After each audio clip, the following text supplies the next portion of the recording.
You wake up to the sound of gongs echoing through the mountains. It's 4 a.m. in ancient China, and the rooster hasn't even begun to crow. But you're already late. Because in a world where the emperor is considered the son of heaven, and your social status determines whether you eat rice or tree bark, oversleeping isn't just rude, it's potentially fatal. Welcome to ancient China, where survival means navigating a maze of rigid social hierarchies, brutal labor, and customs so complex that one wrong bow could land you in exile, or worse. So before you get comfortable, take a moment to like the video and subscribe, but only if you genuinely enjoy what I do here. And let me know in the comments where you're tuning in from and what time it is for you. It's always fascinating to see who's joining us from around the world. Now dim the lights, maybe turn on a fan for that soft background hum, and let's ease into tonight's journey together. Congratulations, you've just been transported to the Tang Dynasty around 750 CE. You're lying on a kang, a heated brick bed that's probably the most comfortable thing you'll experience all day. But don't get too attached to comfort, because ancient China operates on a schedule that makes modern work culture look relaxed. The day begins before dawn, not because anyone wants it to, but because Confucian philosophy demands it. The early bird catches the worm isn't just a saying here. It's a moral imperative tied to your character and worth as a human being. Your home is a courtyard house made of wood, brick, and paper screens. No glass windows, no central heating except for that heated brick platform you're sleeping on, and definitely no privacy. 3 generations of your family live under one roof, and everyone knows everyone's business. The thin walls mean you can hear your grandfather's morning cough, your aunt arguing with her husband, and the neighbor's pig snorting just a few feet away. You stumble to your feet, and immediately the cold hits you. Ancient Chinese winters don't mess around, and your breath forms clouds in the frigid air. Your clothes, a long robe if you're wealthy, rough hemp if you're not, hang from wooden pegs. No closets, no wardrobes, just whatever you can hang on a nail. The first order of business? Paying respects to your ancestors. In the corner of the main room sits the family shrine, decorated with tablets bearing the names of dead relatives. You light incense, bow 3 times, and mutter prayers hoping your great-great-grandfather's spirit doesn't curse you for that time you stole an extra dumpling last week. This isn't optional. Ancestor worship is the foundation of Chinese society. Your dead relatives are believed to influence everything from your health to your harvest. Forget to honor them, and you're not just being disrespectful, you're inviting disaster upon your entire family. But here's where it gets tricky. The exact way you bow, the number of incense sticks you light, the words you say, all of this depends on your social class, your family's status, and even the season. Get it wrong, and you've just committed a social sin that could follow you for years. Once you've appeased the dead, it's time to face the living. And in ancient China, the living are ranked, categorized, and sorted with military precision.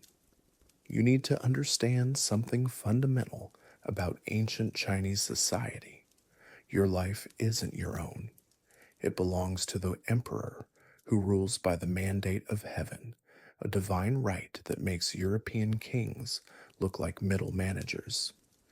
Every person, from the wealthiest merchant to the poorest farmer, exists within a rigid hierarchy that determines everything: what you eat, where you live, who you marry, even how you're allowed to die.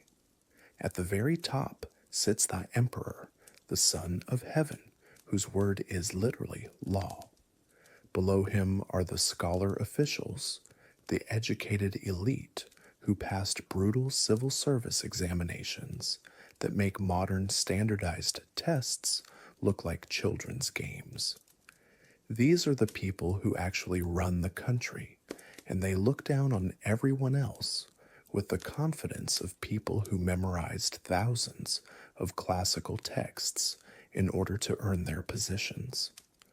Next come the farmers, who are theoretically respected because they produce food, but practically treated like dirt because, well, they work in it.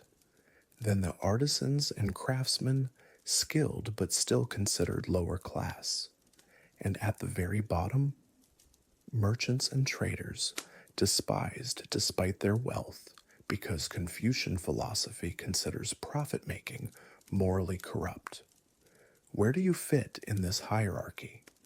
Unless you're incredibly lucky, you're probably a farmer.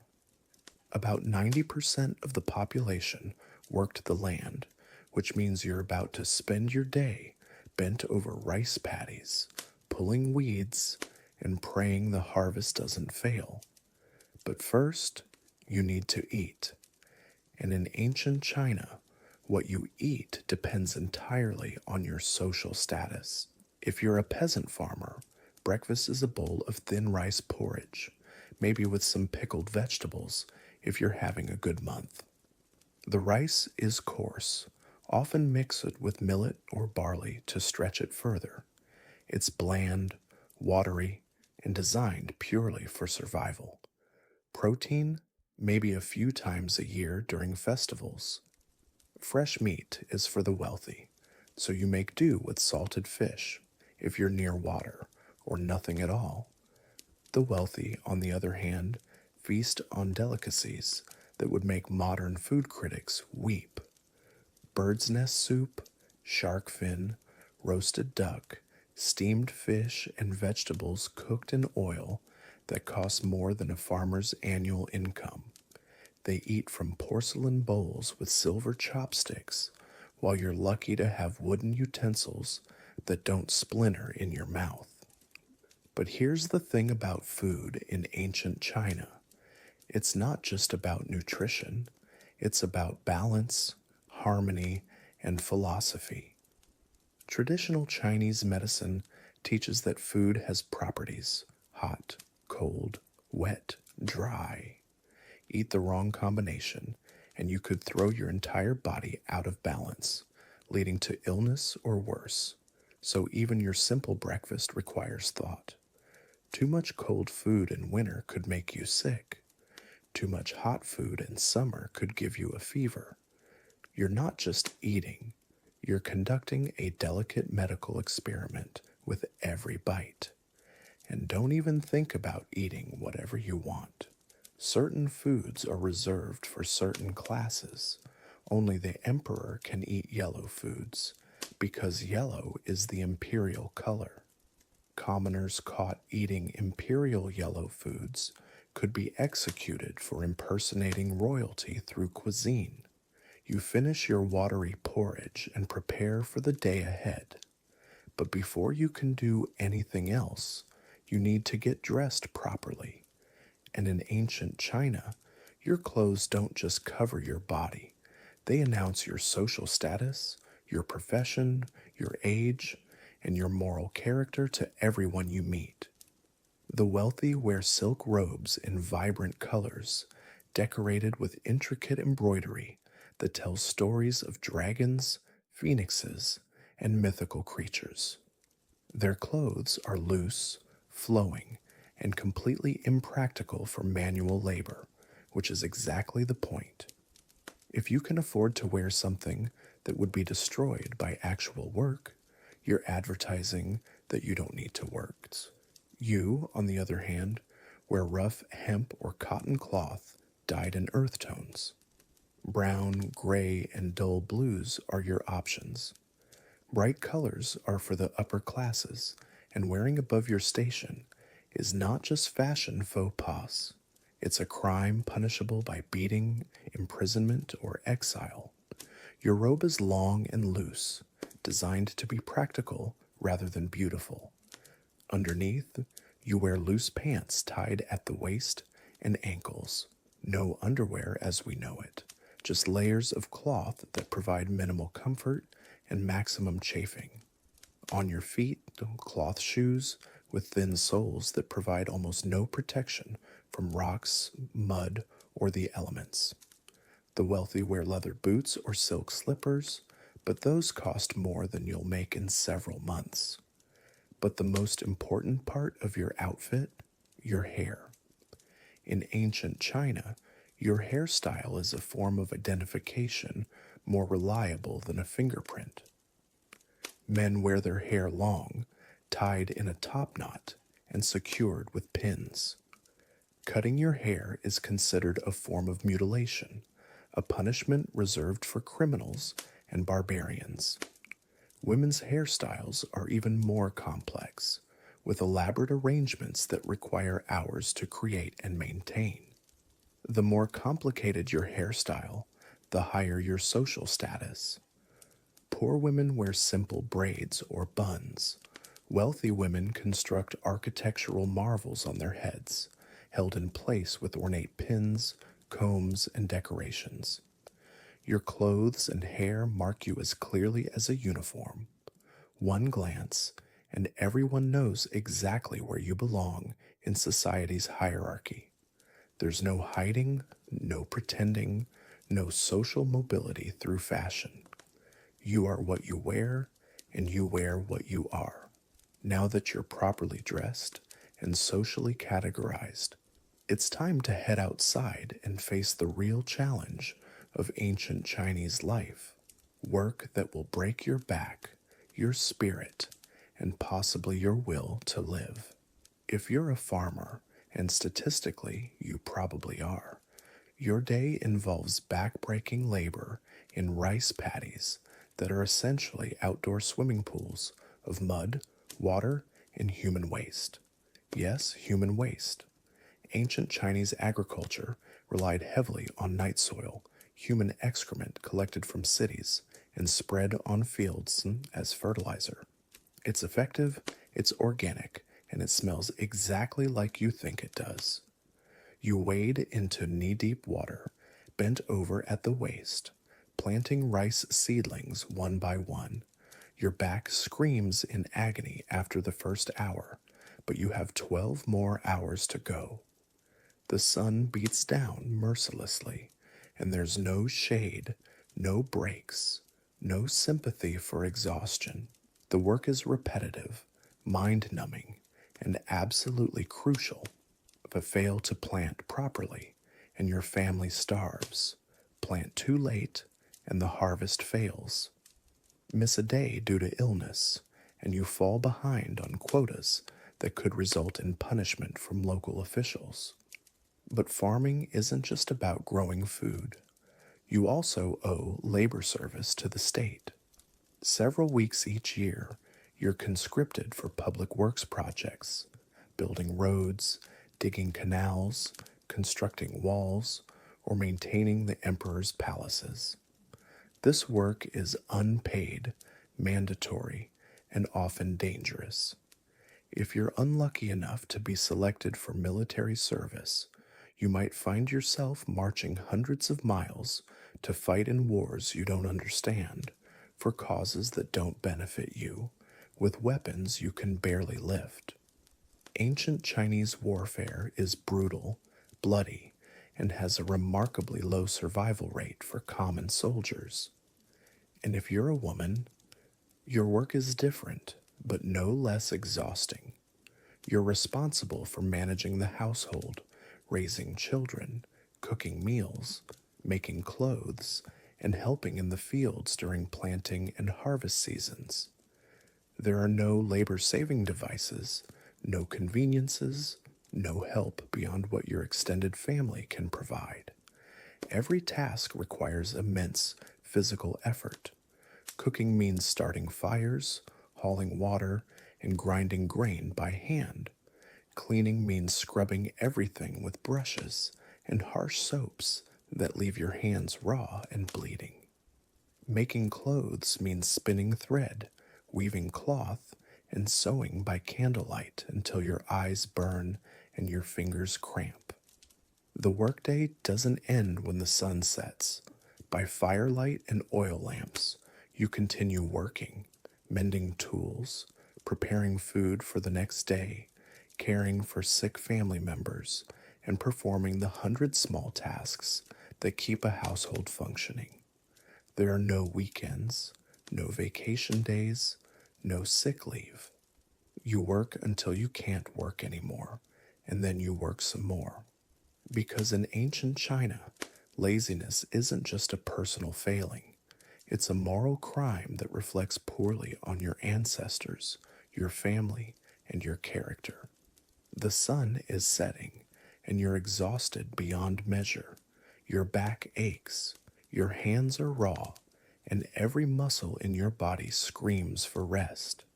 But before you can collapse onto your heated brick bed, there's one more gauntlet to run: the complex web of social interactions that govern ancient Chinese society. Every conversation, every greeting, every gesture must follow strict protocols based on age, social status, family relationships, and gender. Bow too little, and you're disrespectful. Bow too much, and you're mocking the social order. Use the wrong form of address, and you've just insulted someone's ancestors going back 5 generations. When speaking to anyone older than you, you must use honorific language that elevates them while diminishing yourself. You can't simply say hello. You must acknowledge their superior position, express your unworthiness, and demonstrate proper respect through word choice, tone, and body language. If you encounter a government official, even a low-level clerk, you must perform a formal kowtow, dropping to your knees and touching your forehead to the ground. Failure to show proper respect to authority figures is a serious crime that can result in public beating, imprisonment, or worse. Family relationships are equally complex. You must address relatives using precise terms that indicate their exact relationship to you, their age relative to yours, and their position in the family hierarchy. There are different words for older brother, younger brother, father's older brother, mother's younger sister, and dozens of other specific relationships. Women face additional restrictions. You cannot speak directly to men outside your family unless absolutely necessary. You cannot make eye contact with strangers. You cannot express opinions on matters considered beyond your understanding, which includes pretty much everything except household management and child rearing. Marriage isn't about love or personal choice. It's a business transaction arranged by parents to strengthen family alliances and improve social standing. You have no say in who you marry, when you marry, or how many children you're expected to produce. Your value as a person is measured by your ability to bear sons and manage a household efficiently. And throughout all of these interactions, you must maintain the concept of face, personal dignity, and social reputation. Losing face is worse than losing money because it affects not just you, but your entire extended family. One social mistake can haunt multiple generations. Even your emotions must be controlled and expressed appropriately. Excessive joy, anger, or sadness is considered a sign of poor character and lack of self-discipline. You're expected to maintain emotional equilibrium regardless of circumstances, displaying neither too much happiness nor too much sorrow. The stress of navigating these social minefields is exhausting. Every word must be calculated, every gesture measured, every expression controlled. There's no such thing as just being yourself In ancient China, there's only being the person society expects you to be. Finally, mercifully, the day is ending. You've survived another 16 hours of backbreaking labor, social navigation, and constant vigilance. But even sleep isn't simple in ancient China, because your dreams and rest are governed by philosophy, superstition, and tradition. Before lying down, you must prepare your sleeping space according to feng shui principles. Your head must point in the correct direction based on the season and your birth year. Sleep with your head pointing the wrong way, and you're inviting bad luck, illness, or spiritual disturbance. The family shrine must be tended one final time with evening incense and prayers to ensure your ancestors watch over you during the vulnerable hours of sleep. Forget this ritual, and you might wake up cursed, possessed, or worse. Your sleeping quarters offer minimal comfort.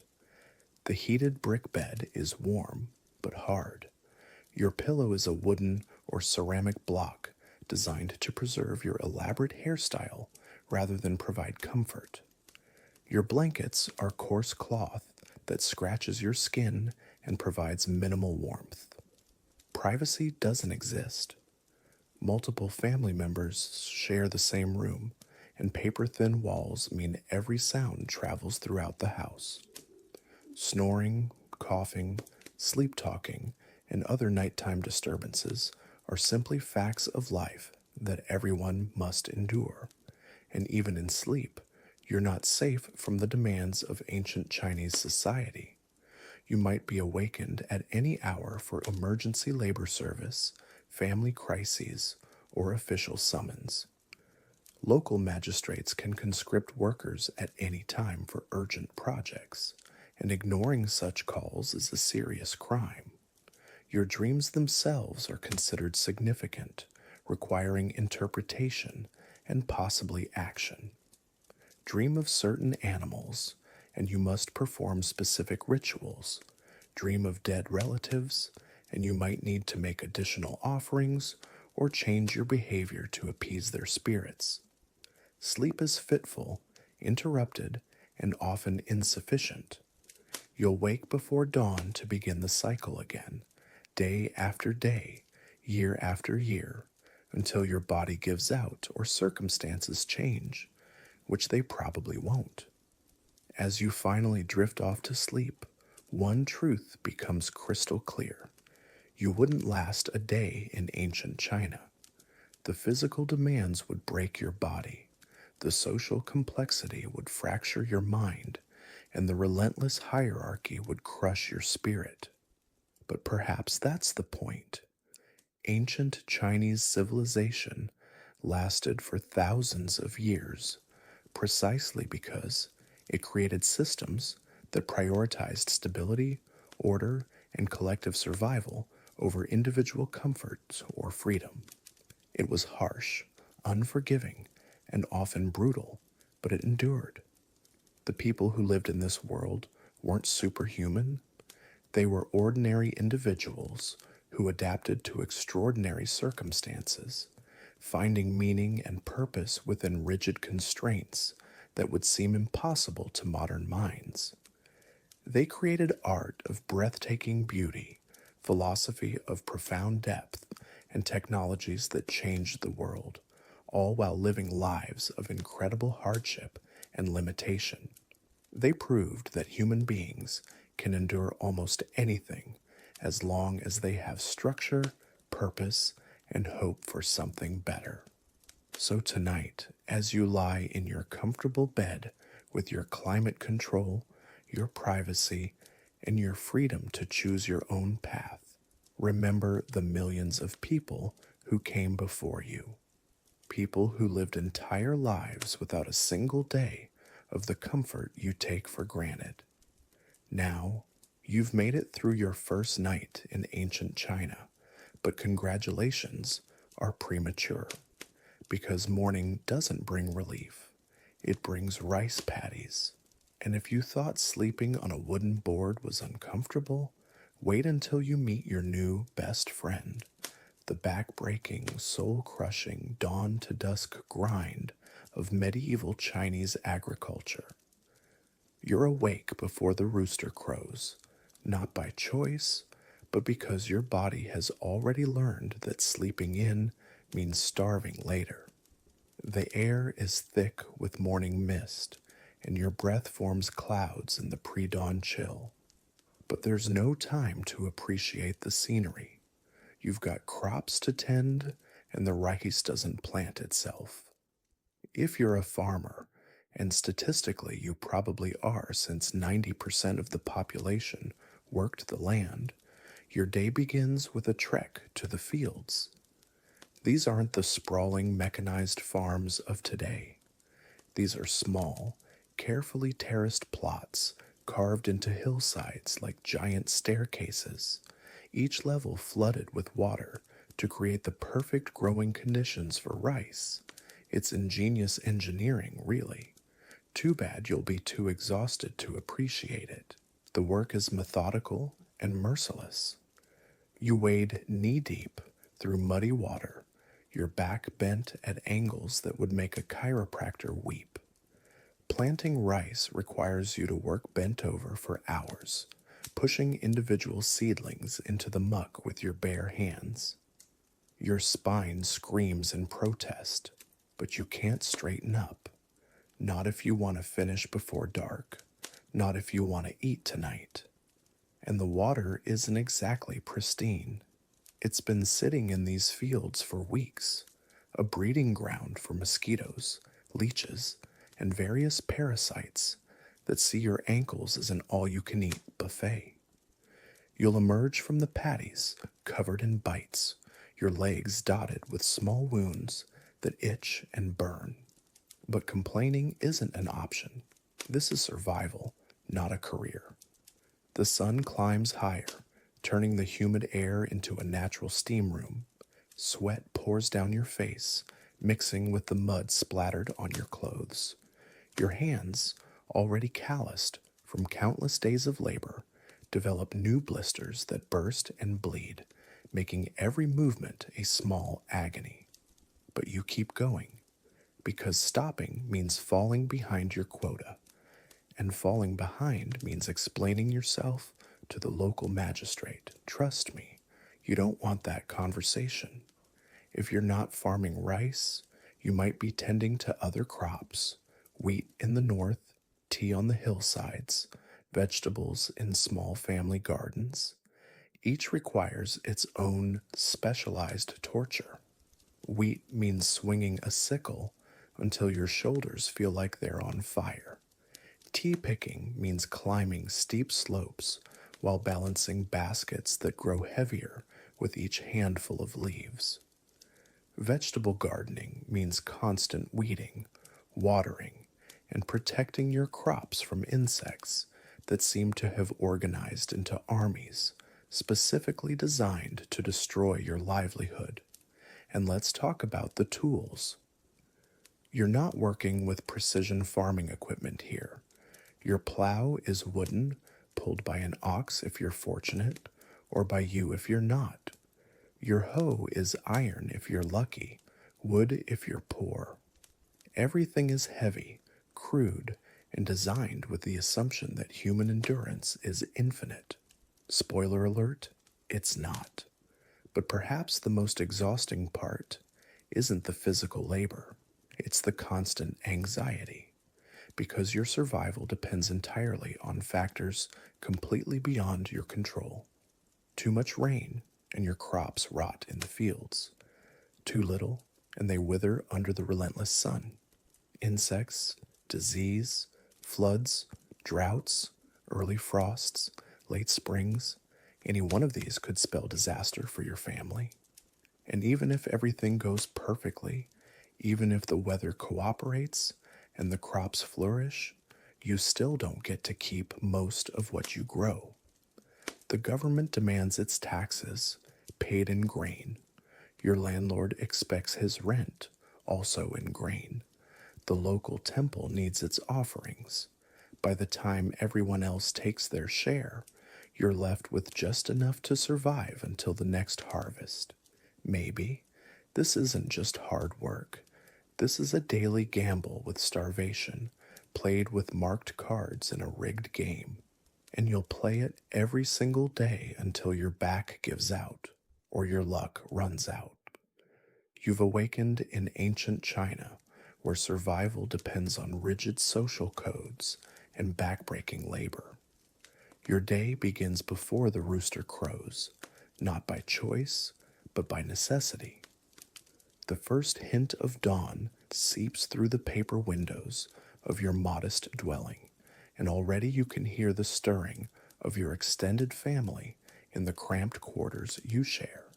Your sleeping mat, woven from rice straw, provides little cushion against the hard-packed earth floor. There's no privacy here, no individual bedrooms. 3 generations huddle together in this single room, breathing the same stale air thick with incense from last night's ancestor worship. The elderly patriarch snores in the corner while children whimper in their sleep, and you know that in moments, everyone will rise to begin another day of relentless routine. Before you can even think about food or personal comfort, you must perform the morning rituals that have governed Chinese life for millennia. You kneel before the family shrine, a modest wooden altar adorned with tablets bearing the names of deceased relatives. Incense sticks burn steadily, their smoke curling upward to carry prayers and offerings to the spirit world. This is an optional religious observance. It's survival. The ancestors watch over every aspect of daily life, and neglecting them could bring catastrophe upon your household. You light fresh incense and bow 3 times, whispering the names of grandfathers and great-grandfathers you never met, but whose presence dominates your existence. Rice wine is poured into tiny cups, and small portions of yesterday's meager meal are placed before the tablets. Even when your own stomach growls with hunger, the ancestors eat first. This is the way it has always been, and the way it must always be. Your clothing reflects your station in life with brutal honesty.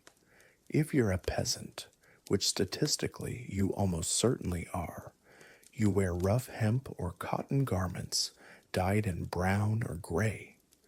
The fabric is coarse against your skin, patched and repatched until the original material is barely recognizable. Your shoes, if you own any, are simple cloth slippers that offer little protection against stones, thorns, or the harsh realities of manual labor. But it's not just about comfort, it's about law. Sumptuary laws dictate exactly what you can wear based on your social class. Silk is forbidden to peasants, certain colors are reserved for nobility, and the length of your sleeves, the style of your hat, even the type of buttons you use, all broadcast your rank to everyone you encounter. Step outside these boundaries, and you risk punishment that could range from public humiliation to imprisonment. Your hairstyle, too, is regulated. Men must wear their hair in specific top knots that indicate their status, while women arrange their locks according to their marital situation and family position. There's no personal expression here, no individual style. You are what society says you are, and your appearance must reflect that reality at all times. Once the morning rituals are complete, and you're properly dressed according to your station, it's time to eat. But don't expect a hearty breakfast to fuel your day. Most families survive on 2 meals daily, and the morning offering is sparse at best. Rice porridge, thin and watery, forms the foundation of your diet. If you're fortunate, there might be some pickled vegetables, a few soybeans, or a small piece of salted fish to add flavor. Tea, That beverage so associated with Chinese culture is a luxury beyond the reach of most common people. Instead, you drink hot water, sometimes flavored with ginger or herbs if the family can afford such extravagances. The water must be boiled not for taste, but for safety. Wells and streams carry diseases that can kill as surely as any sword, and boiling is your only protection against the invisible enemies that lurk in every drop. Meals are eaten in strict a hierarchical order. The eldest male takes his portion first, followed by other adult men, then elderly women, and finally children and younger women. You eat with chopsticks if your family owns them, or with your fingers if they don't. Plates are wooden or ceramic, shared among family members, and every grain of rice is precious. Wasting food isn't just inconsiderate, it's a sin against the ancestors and a threat to family survival. The work that follows breakfast depends entirely on your social position, but for most people, it means agricultural labor that would break the spirit of any modern person. If you're a farmer, you rise with the sun to tend crops using tools that have remained virtually unchanged for centuries. Your plow is wooden, pulled by an ox if you're prosperous, or by human muscle if you're not. The fields are small, divided among numerous families, and every inch of arable land must produce enough food to survive the winter. Rice cultivation dominates much of the agricultural landscape, and it's backbreaking work that requires precise timing and constant attention. You wade through flooded paddies, your feet sinking into thick mud, planting seedlings by hand while clouds of mosquitoes feast on your exposed skin. The water is cold in spring, scorching in summer, and always filled with leeches that attach themselves to your legs with persistent hunger. But farming isn't just about physical labor, it's about meeting quotas set by government officials who care nothing for weather, pests, or personal hardship. A portion of every harvest goes to the state as taxes, another portion to the local landlord as rent, and what remains must feed your family through the long months until the next growing season. Fail to meet these obligations, and you face punishment that could include beatings, imprisonment, or sale into slavery. For those not engaged in agriculture, life offers different but equally demanding challenges. Craftsmen work in small workshops, creating goods by hand using techniques passed down through generations. There are no machines to ease the labor, no standardized processes to ensure efficiency.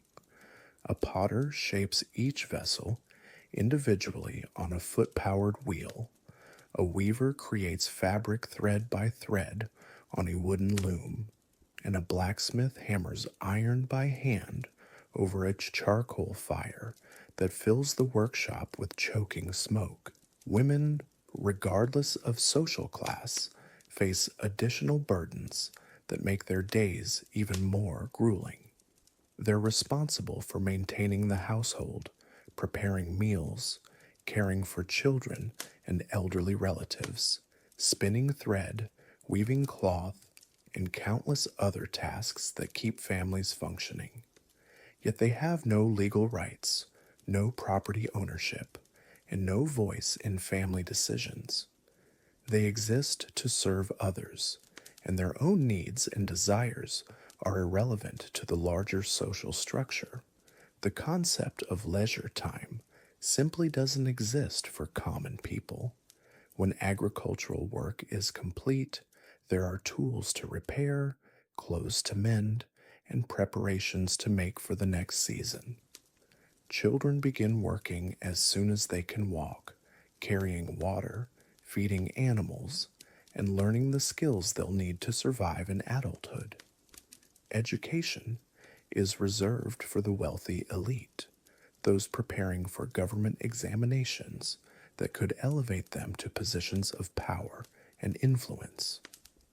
Throughout your day, you're constantly aware of your place in the rigid social hierarchy that governs every aspect of Chinese life. At the top sits the emperor, the son of heaven, whose authority comes directly from the gods. Below him are the scholar officials, men who have passed grueling examinations to earn positions in the imperial bureaucracy. These Mandarin administrators hold absolute power over the common people, making decisions about taxes, justice, and daily life with the casual indifference of gods, determining the fate of insects. Next come the farmers, who are theoretically honored for producing the food that sustains society, but who live in desperate poverty despite their supposed status. Below them are the artisans and craftsmen, skilled workers who create the goods society needs, but who are looked down upon for working with their hands. At the bottom of the social ladder are the merchants, despised for producing nothing of value while profiting from the labor of others. This hierarchy isn't just social convention, it's enforced by law and custom with ruthless efficiency. You must bow to your superiors, use specific forms of address when speaking to them, and accept their authority without question. Challenge the system, and you'll quickly discover that ancient China has developed sophisticated methods of punishment designed to maintain order through fear. The legal system operates on principles that would horrify modern sensibilities. Justice isn't about determining guilt or innocence through evidence and fair trial. It's about maintaining social stability through swift and brutal punishment. Confessions are extracted through torture. Sentences are determined by social class rather than the severity of crimes, and executions are public spectacles designed to terrorize the population into compliance. If you're accused of a crime, your fate depends largely on your social status. A wealthy merchant might escape serious punishment through bribes or connections, while a poor peasant faces savage penalties for even minor infractions.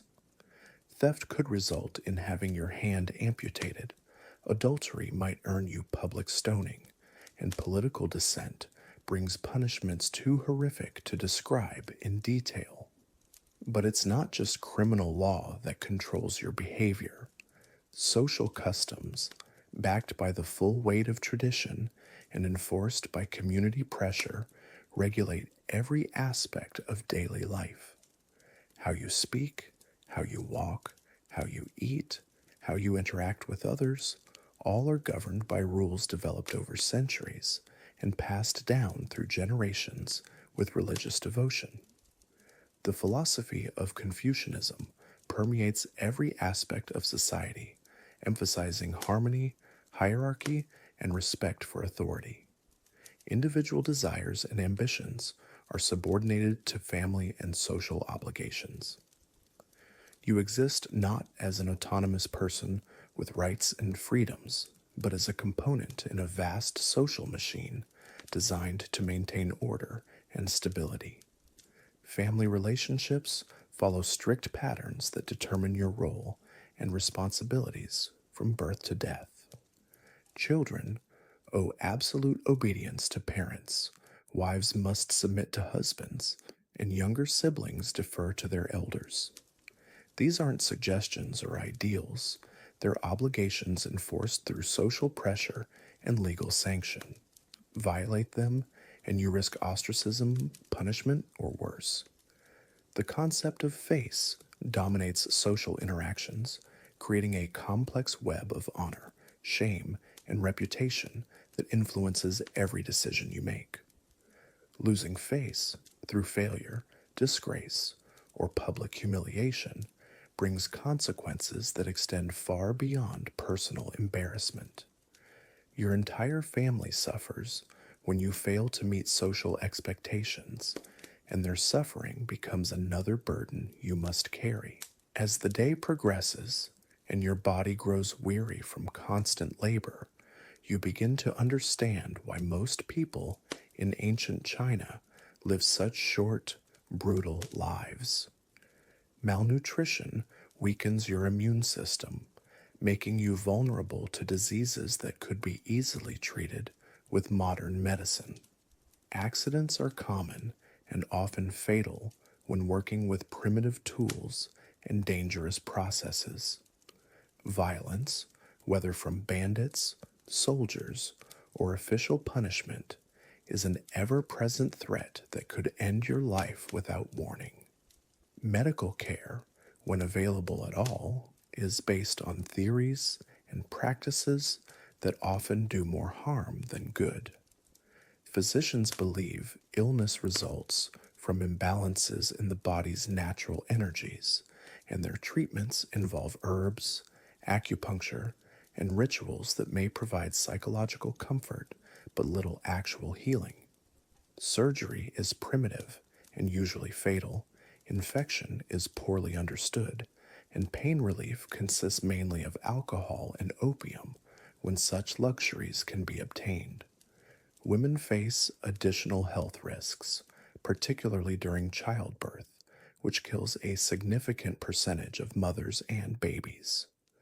There are no hospitals, no trained medical professionals, and no understanding of sanitation or sterile procedures. Birth takes place at home, attended by elderly women whose knowledge comes from experience rather than education, and survival depends largely on luck rather than skill. Despite these harsh realities, or perhaps because of them, ancient Chinese society develops rich cultural traditions that provide meaning and beauty amid the struggle for survival.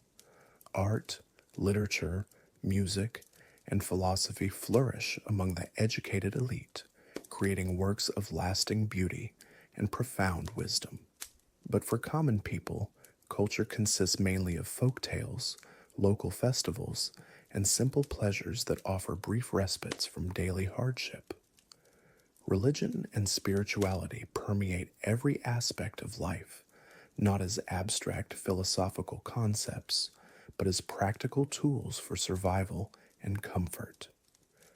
Buddhism offers hope of eventual escape from suffering through enlightenment and rebirth into better circumstances.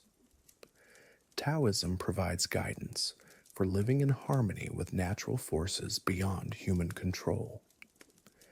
Ancestor worship connects families to their heritage and provides a sense of continuity that transcends individual mortality.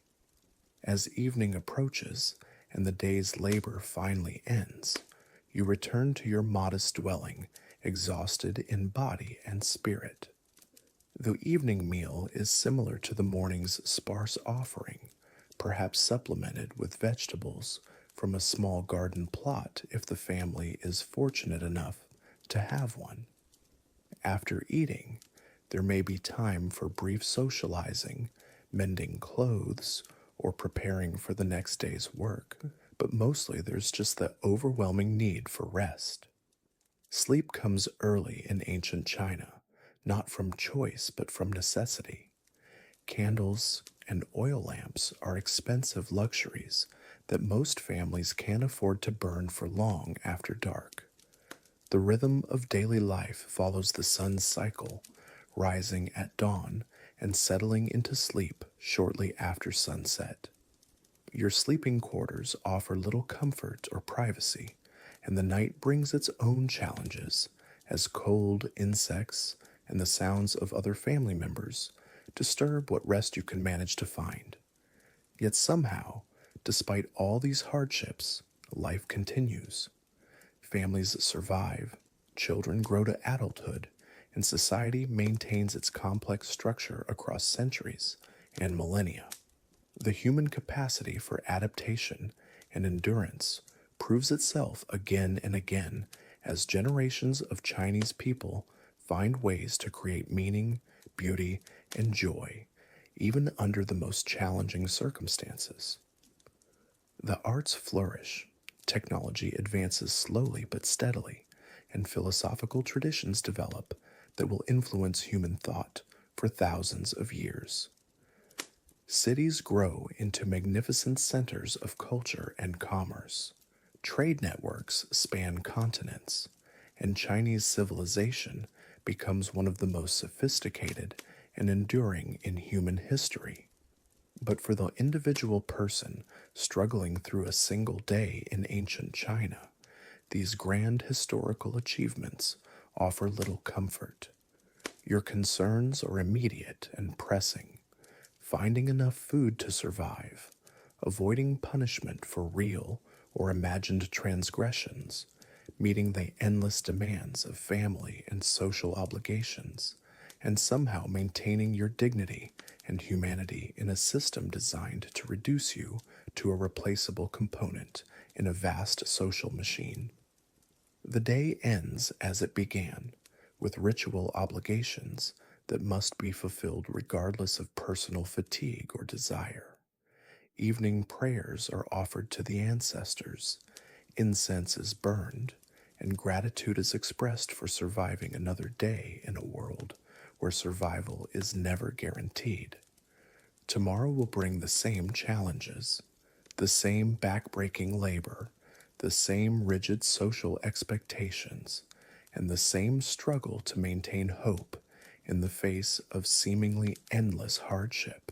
This is what daily life really meant for most people in ancient China, a civilization we admire for its achievements in art, philosophy, and governance, but which demanded enormous sacrifices from the common people who formed its foundation. You've survived the early morning heat, witnessed divine authority in action, and scratched your way through the day's labor. Now, as the sun begins its descent toward the western horizon, your stomach reminds you of a harsh truth.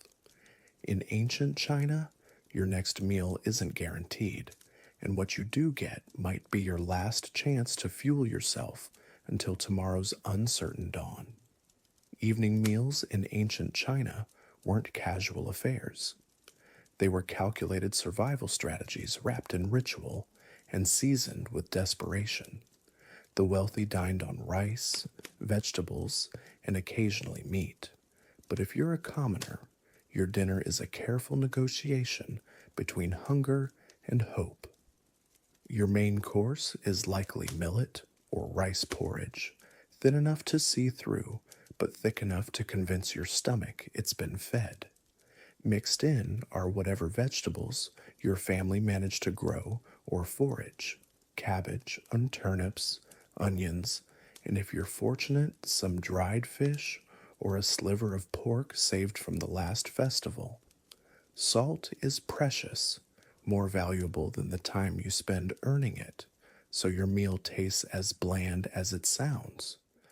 But here's where ancient Chinese dinner gets interesting, and by interesting, I mean terrifying. Food isn't just sustenance, it's medicine, politics, and social hierarchy all served in a wooden bowl. Eat the wrong thing at the wrong time, and you're not just hungry, you're potentially dead. Ancient Chinese medicine taught that all foods had properties, hot or cold, and eating the wrong combination could throw your body's qi so far out of balance that you'd spend the next week convinced your liver was plotting against your spleen. Then there's the social minefield of family dinner. You don't just sit down and eat. You serve your elders first, wait for permission to begin, and eat in a specific order that reflects your place in the family hierarchy. Forget the rules, and you're not just being rude, you're disrupting the cosmic order. Confucius himself spent considerable time outlining proper eating etiquette, because apparently even chewing required moral guidance. And if you think your food safety standards are questionable now, ancient China would like a word. There's no refrigeration, no preservatives, and definitely no expiration dates. That piece of meat you're about to eat, it's been hanging in the sun for 3 days, and you're just hoping the flies added protein rather than disease. Spoiled food isn't thrown away, it's seasoned more heavily and served with extra prayers to the kitchen god.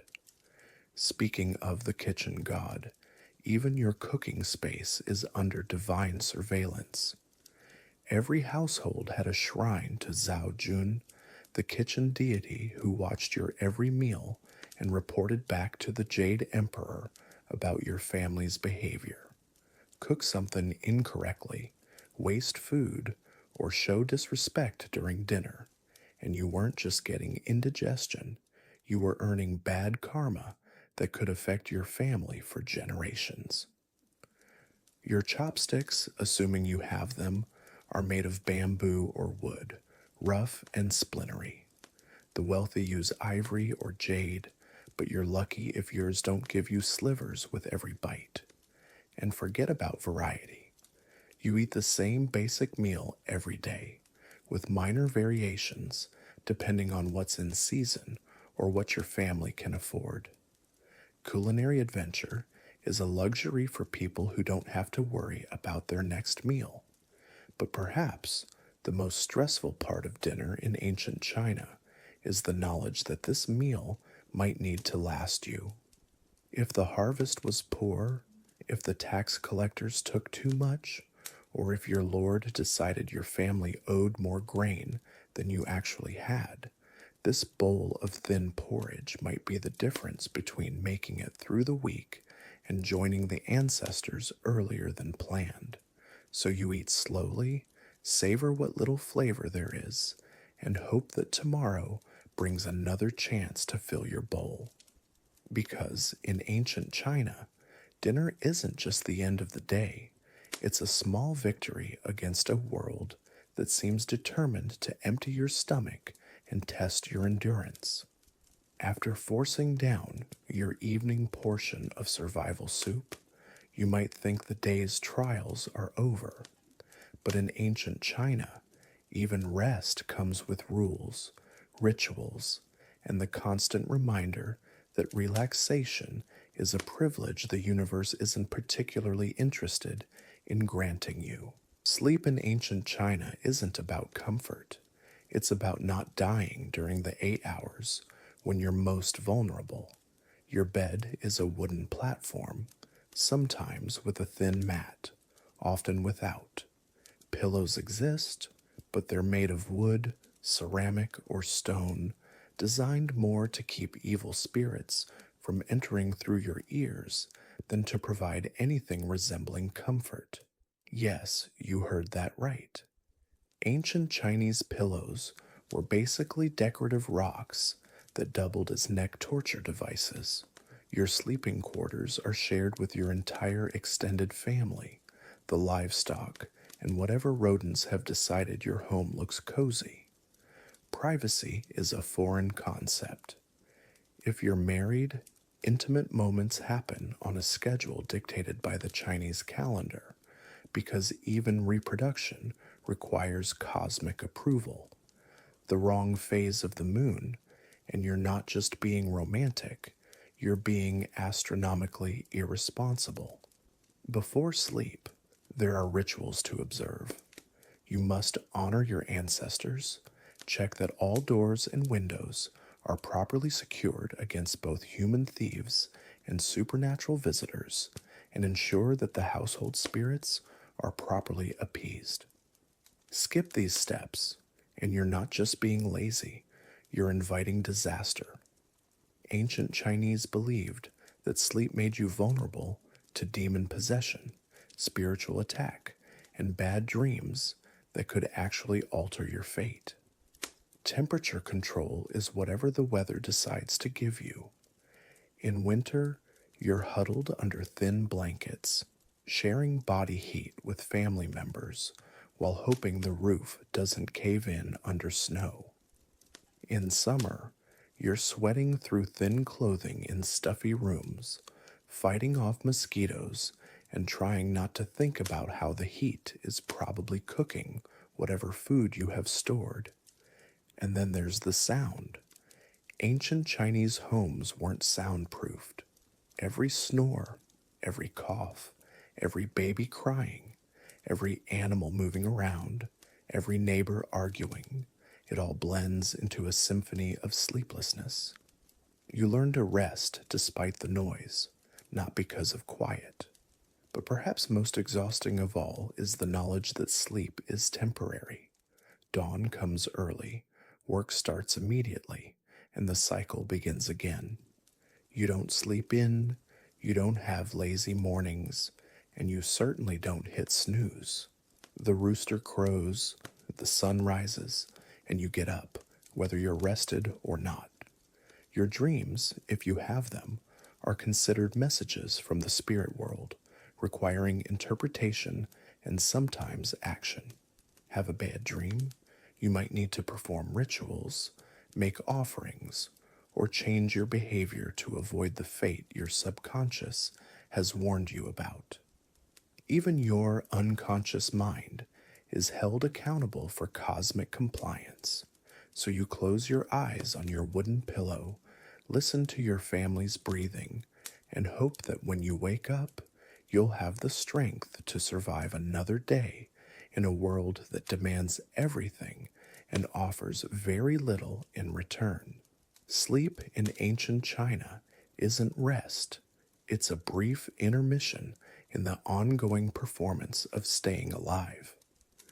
You stand at a crossroads of time and power, where the weight of dynasties presses down like the heavy silk robes you've never known. The morning air carries whispers of intrigue and the distant clang of forges. But here in the imperial quarters, silence reigns supreme. Your feet, unaccustomed to the cold marble floors, remind you with every step that you don't belong in this world of jade ornaments and golden dragons. The servants who dress you move with practiced efficiency, their eyes never meeting yours. They know, as you're beginning to understand, that in ancient China, survival isn't just about avoiding death. It's about navigating an invisible maze of hierarchy, ritual, and expectation where one wrong gesture can topple not just you, but entire bloodlines. As the silk undergarments settle against your skin, you feel the weight of more than fabric. These clothes aren't just clothing. They're a uniform in an army you never enlisted in, fighting battles you don't understand. The patterns woven into the silk tell stories of rank and privilege, each thread a reminder that your place in this world has been determined long before you drew your first breath.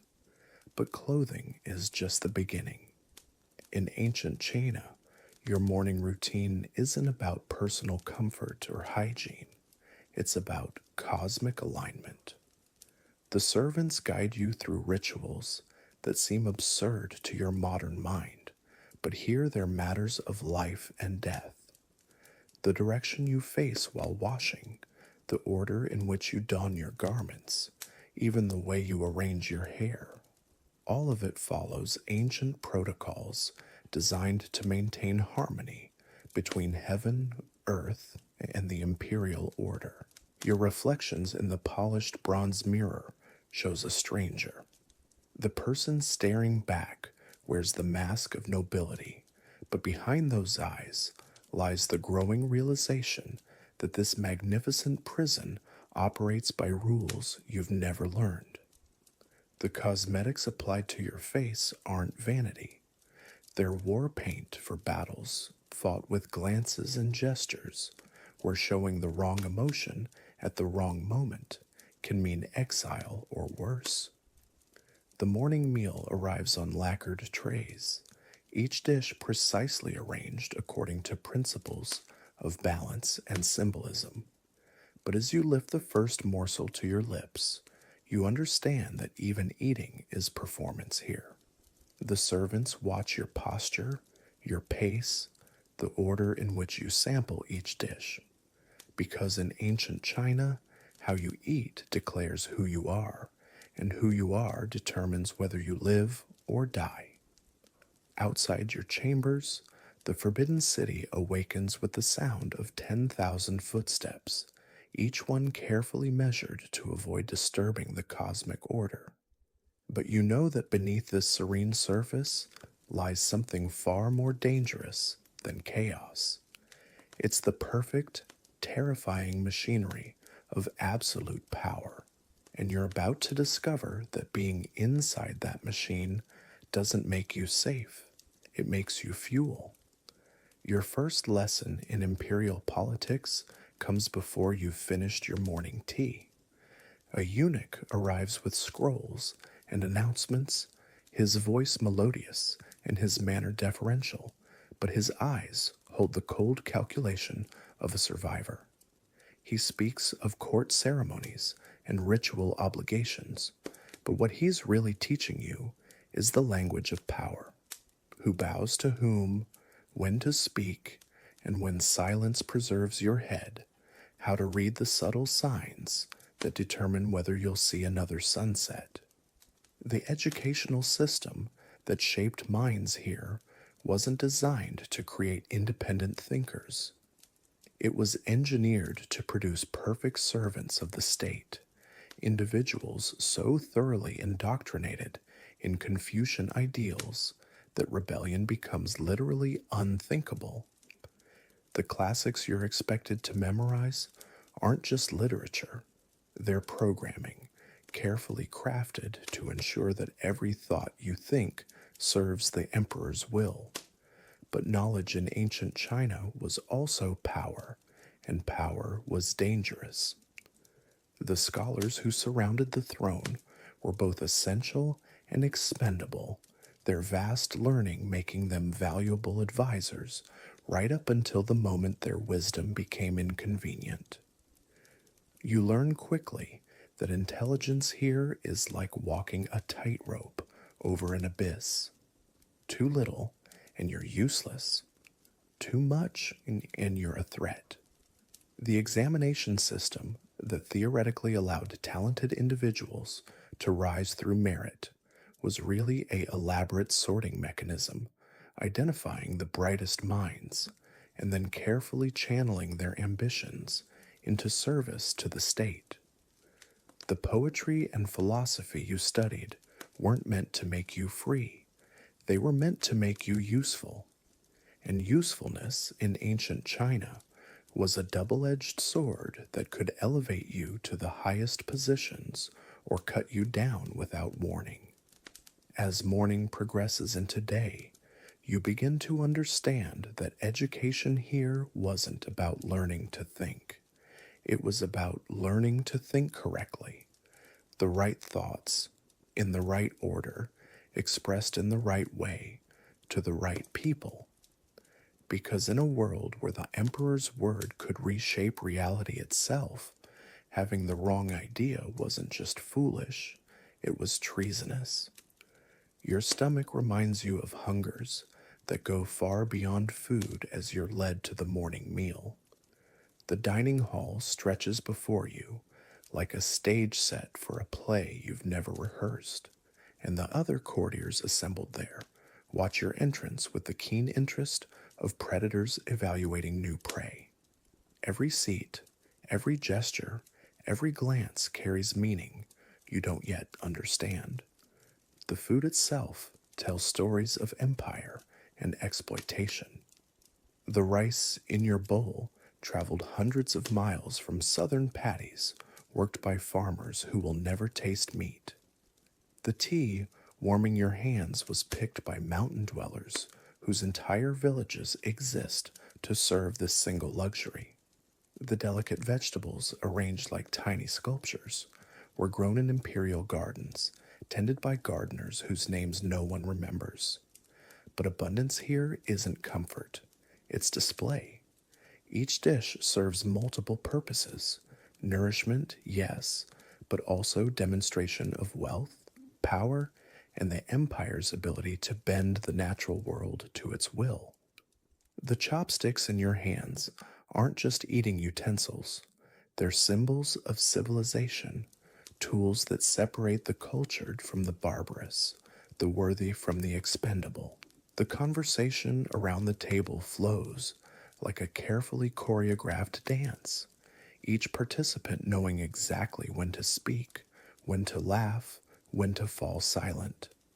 But beneath the pleasant surface, you sense the constant evaluation. Who's rising in favor?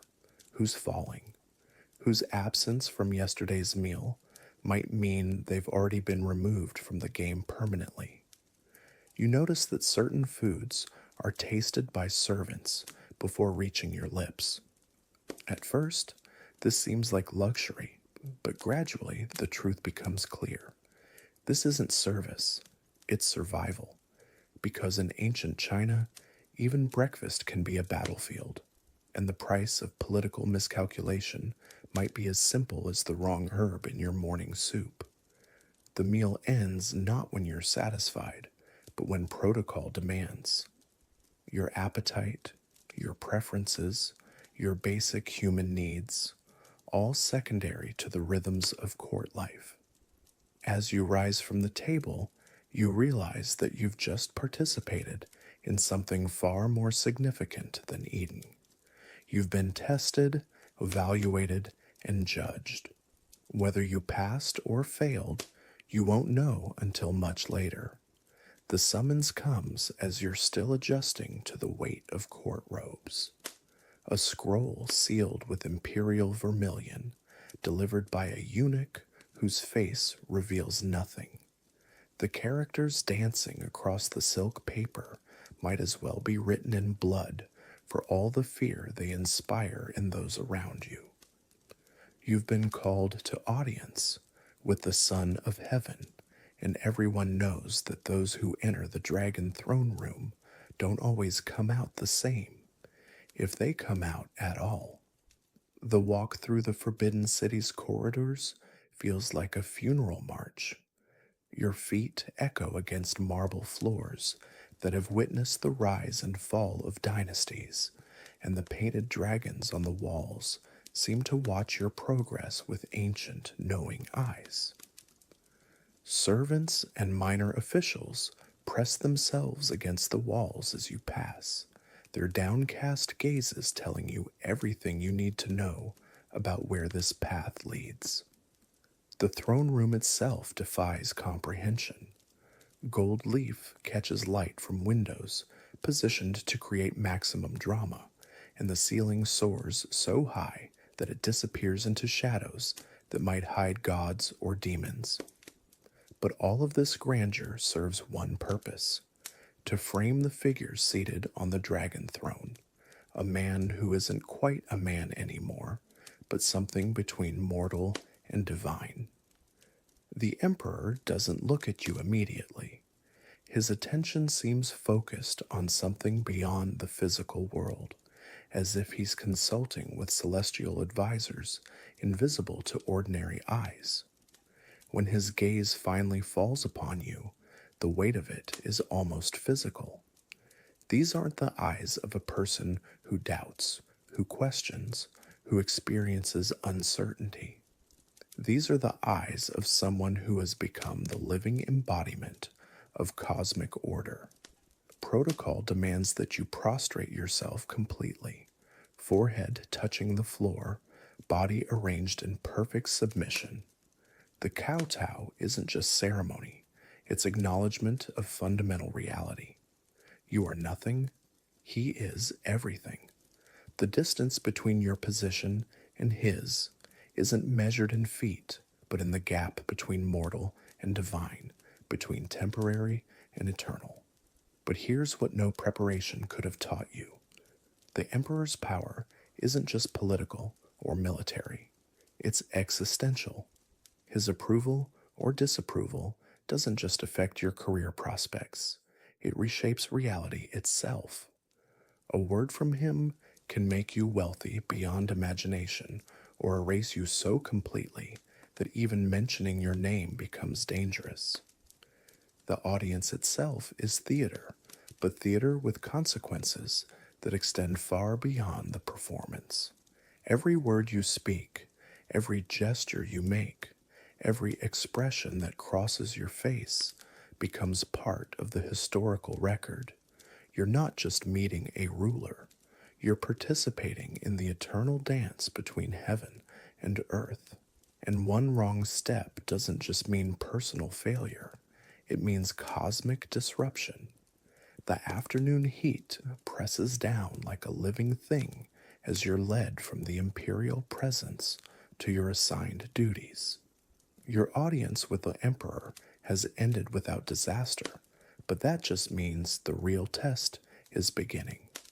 Because in ancient China, surviving imperial attention is often more dangerous than earning it in the first place. Your role in the court hierarchy has been defined with mathematical precision. You're not quite important enough to threaten anyone powerful, but not insignificant enough to ignore completely. This middle position, you'll discover, is the most treacherous place of all.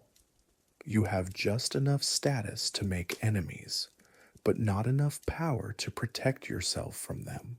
The work itself seems almost absurd in its complexity. Documents must be copied with perfect calligraphy, each character formed according to standards that took decades to master. Reports must be filed in triplicate, sorted by importance that changes daily, and delivered to offices whose purposes remain mysteriously undefined. It's bureaucracy elevated to art form, but also bureaucracy as control mechanism. Your colleagues in this vast administrative machine move through their duties with the precision of trained dancers, each one playing their part in a performance that keeps the empire functioning. But beneath their efficiency, you sense something else, the constant awareness that this system doesn't just organize society, it watches it.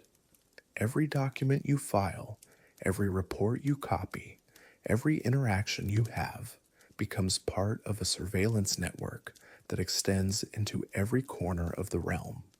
The afternoon sun slants through windows designed to create specific lighting effects at specific times, because even the architecture here serves multiple purposes. Beauty, yes, but also intimidation. Comfort, perhaps, but also control. You're working inside a machine designed by minds that understood power in ways your modern sensibilities can barely grasp.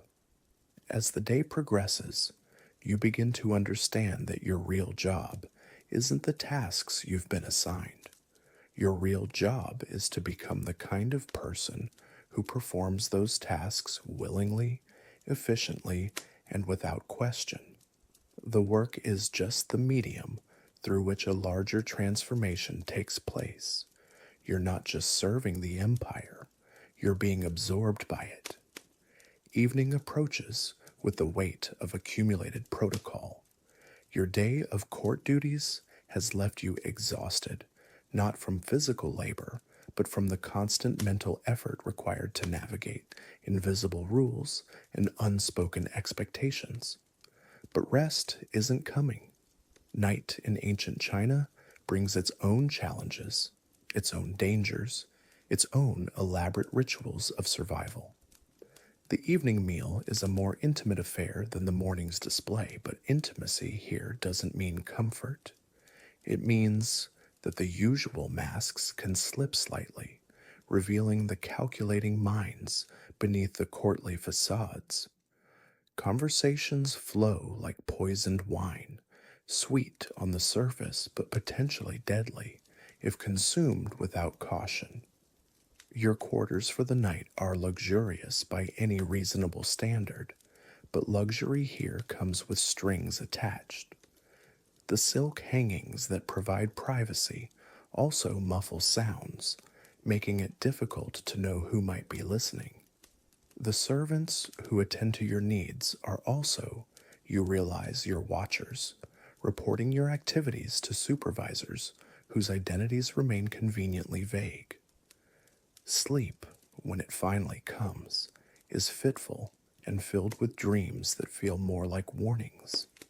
You dream of dragons that speak in human voices, of mirrors that reflect not your face but your intentions, of gardens where the flowers bloom only for those who deserve them.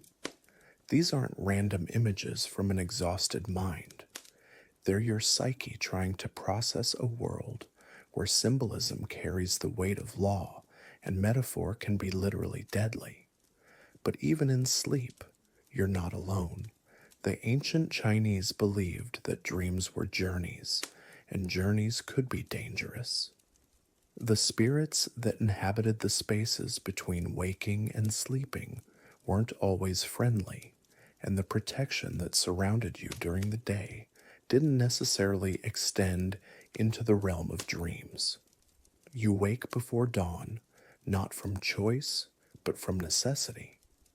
The rhythms of court life don't bend to individual preferences, and the new day brings new challenges, new tests, new opportunities to succeed or fail in ways you're only beginning to understand. As you prepare for another day in this gilded maze, one truth becomes inescapably clear. You're not just visiting ancient China, you're being transformed by it. Each ritual changes you slightly, each protocol reshapes your thinking, each interaction pulls you deeper into a worldview that sees individual desires as disruptions in a cosmic order that must be preserved at all costs. The question isn't whether you'll survive your time here. The question is whether the person who eventually leaves will still be recognizably you, because ancient China doesn't just demand obedience from its subjects, it demands metamorphosis. And that transformation, once begun, might be impossible to reverse. The morning light filtering through latticed windows reveals a truth you've been avoiding. You're no longer the same person who arrived in this place. The daily rituals, the constant vigilance, the careful management of every word and gesture, they've worked their subtle magic. You've been changed, molded, shaped by forces that understood human nature in ways that make modern psychology seem primitive. Your reflection in the bronze mirror shows the external transformation clearly enough. The clothes, the posture, the careful arrangement of features into an expression of appropriate deference. But the real change goes deeper. You think differently now, evaluate situations through frameworks that prioritize harmony over truth, order over justice, survival over principle. This is the final lesson that ancient China has to teach. Power doesn't just control bodies, it reshapes souls. The empire's greatest achievement wasn't its walls, or its armies, or its bureaucracy. It was its ability to create subjects so thoroughly conditioned to serve that rebellion became not just dangerous, but unthinkable. As you prepare to leave this world of silk and shadows, jade and danger, you carry with you an understanding that will color everything that follows. You've seen what happens when human society achieves perfect order, perfect hierarchy, perfect control. And you've learned that perfection in human affairs is the most terrifying thing of all. The ancient Chinese created a civilization that lasted for millennia, that produced art and literature and philosophy of breathtaking beauty and profound wisdom. But they did it by turning human beings into components in a vast machine, beautiful and efficient and utterly ruthless in its pursuit of cosmic harmony. You wouldn't last a day in ancient China, not as yourself, but the person you would become in order to survive might be capable of lasting forever. Breathe carefully, move quietly, speak only when spoken to. In ancient China, your very existence depends on understanding one simple truth.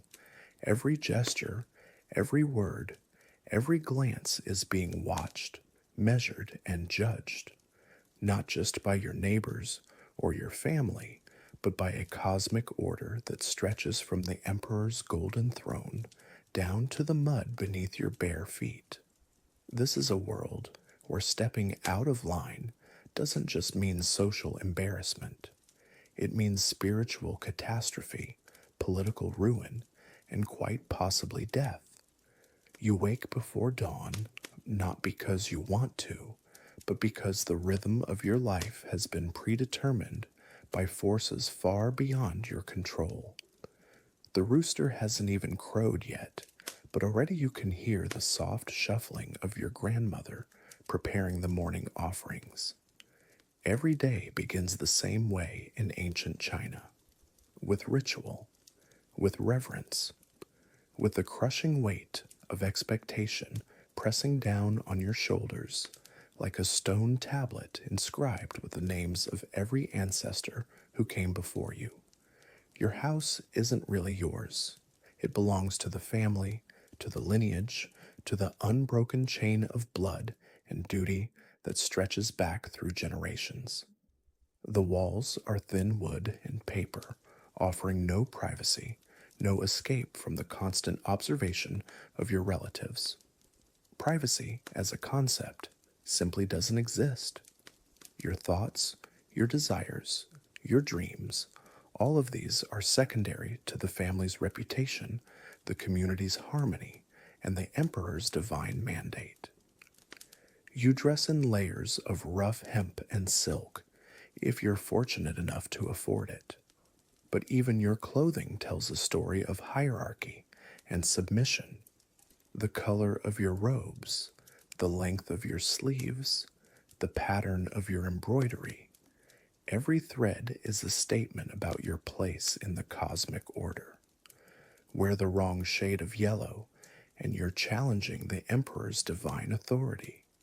Dress above your station, and you're inviting the kind of attention that ends with a public execution in the town square. Breakfast is rice. It's always rice, accompanied by pickled vegetables, perhaps a small piece of salted fish if the harvest was good and the tax collectors were merciful. But eating isn't just about sustenance. It's about demonstrating proper filial piety, correct posture, and appropriate gratitude. You sit in your designated spot at the family table, determined by age, gender, and social rank. You eat what you're given, in the order you're supposed to eat it, while maintaining the exact facial expression that conveys humble appreciation without appearing greedy or ungrateful. Your father speaks first, always. Your mother serves him, then the eldest son, then the younger sons, then finally herself and the daughters. You listen to the day's instructions, delivered not as suggestions or requests, but as divine commandments passed down through the patriarchal chain of authority. Your father's word is law, but his authority comes from the emperor, whose power flows from the mandate of heaven itself. To disobey your father is to challenge the cosmic order. To challenge the cosmic order is to invite disaster not just upon yourself, but upon your entire family line.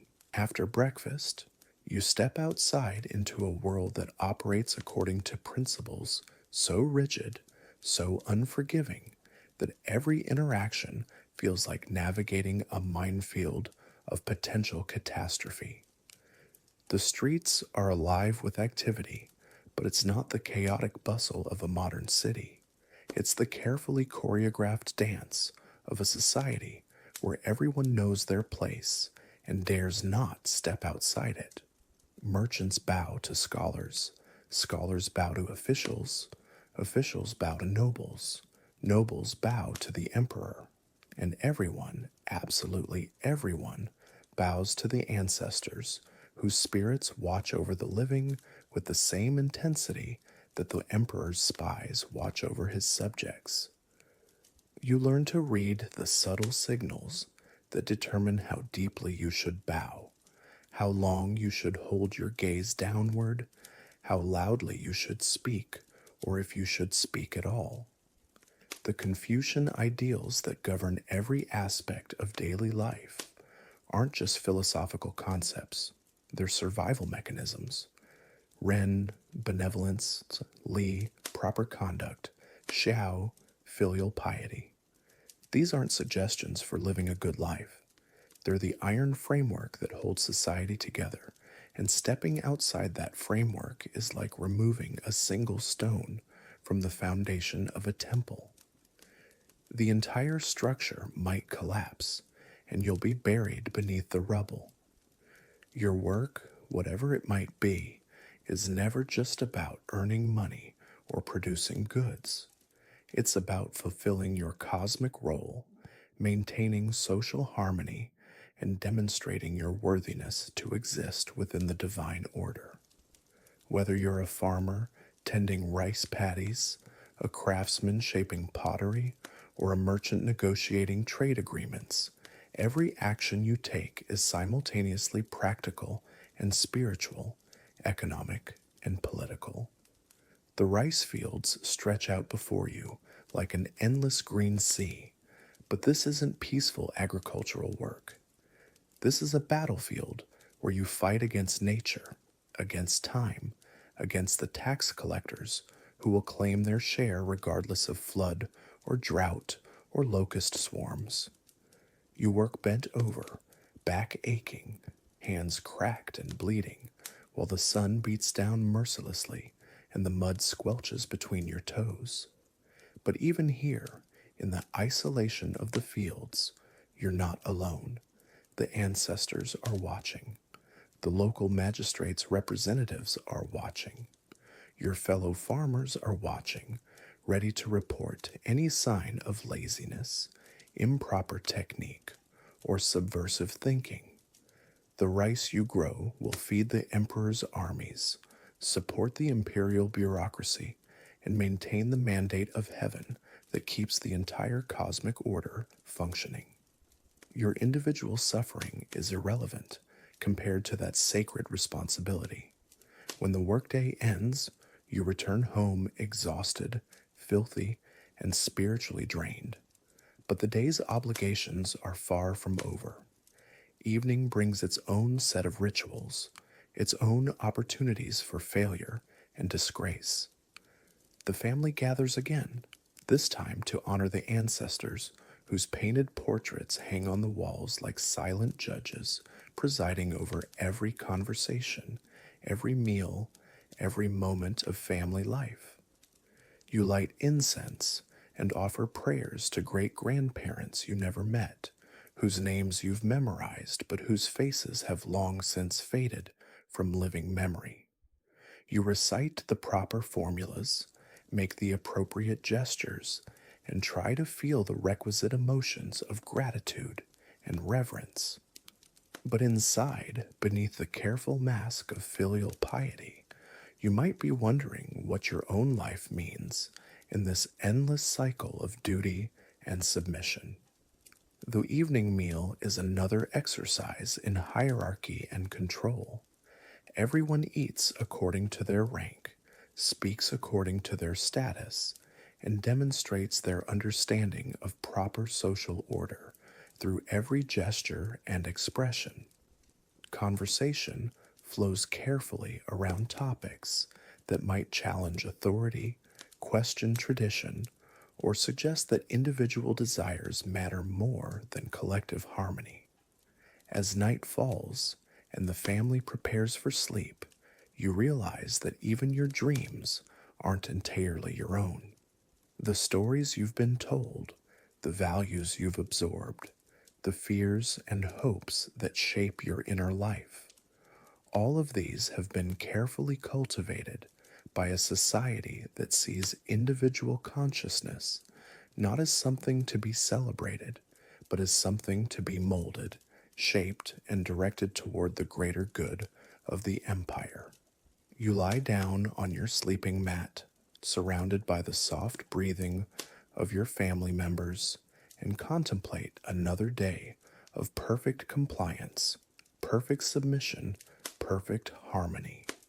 Tomorrow will bring the same rituals, the same hierarchies, the same careful navigation of social expectations and cosmic obligations, and the day after that, and the day after that. This is life in ancient China, where personal freedom is not just discouraged, but literally unthinkable, where individual identity dissolves into the greater pattern of family, community, and empire.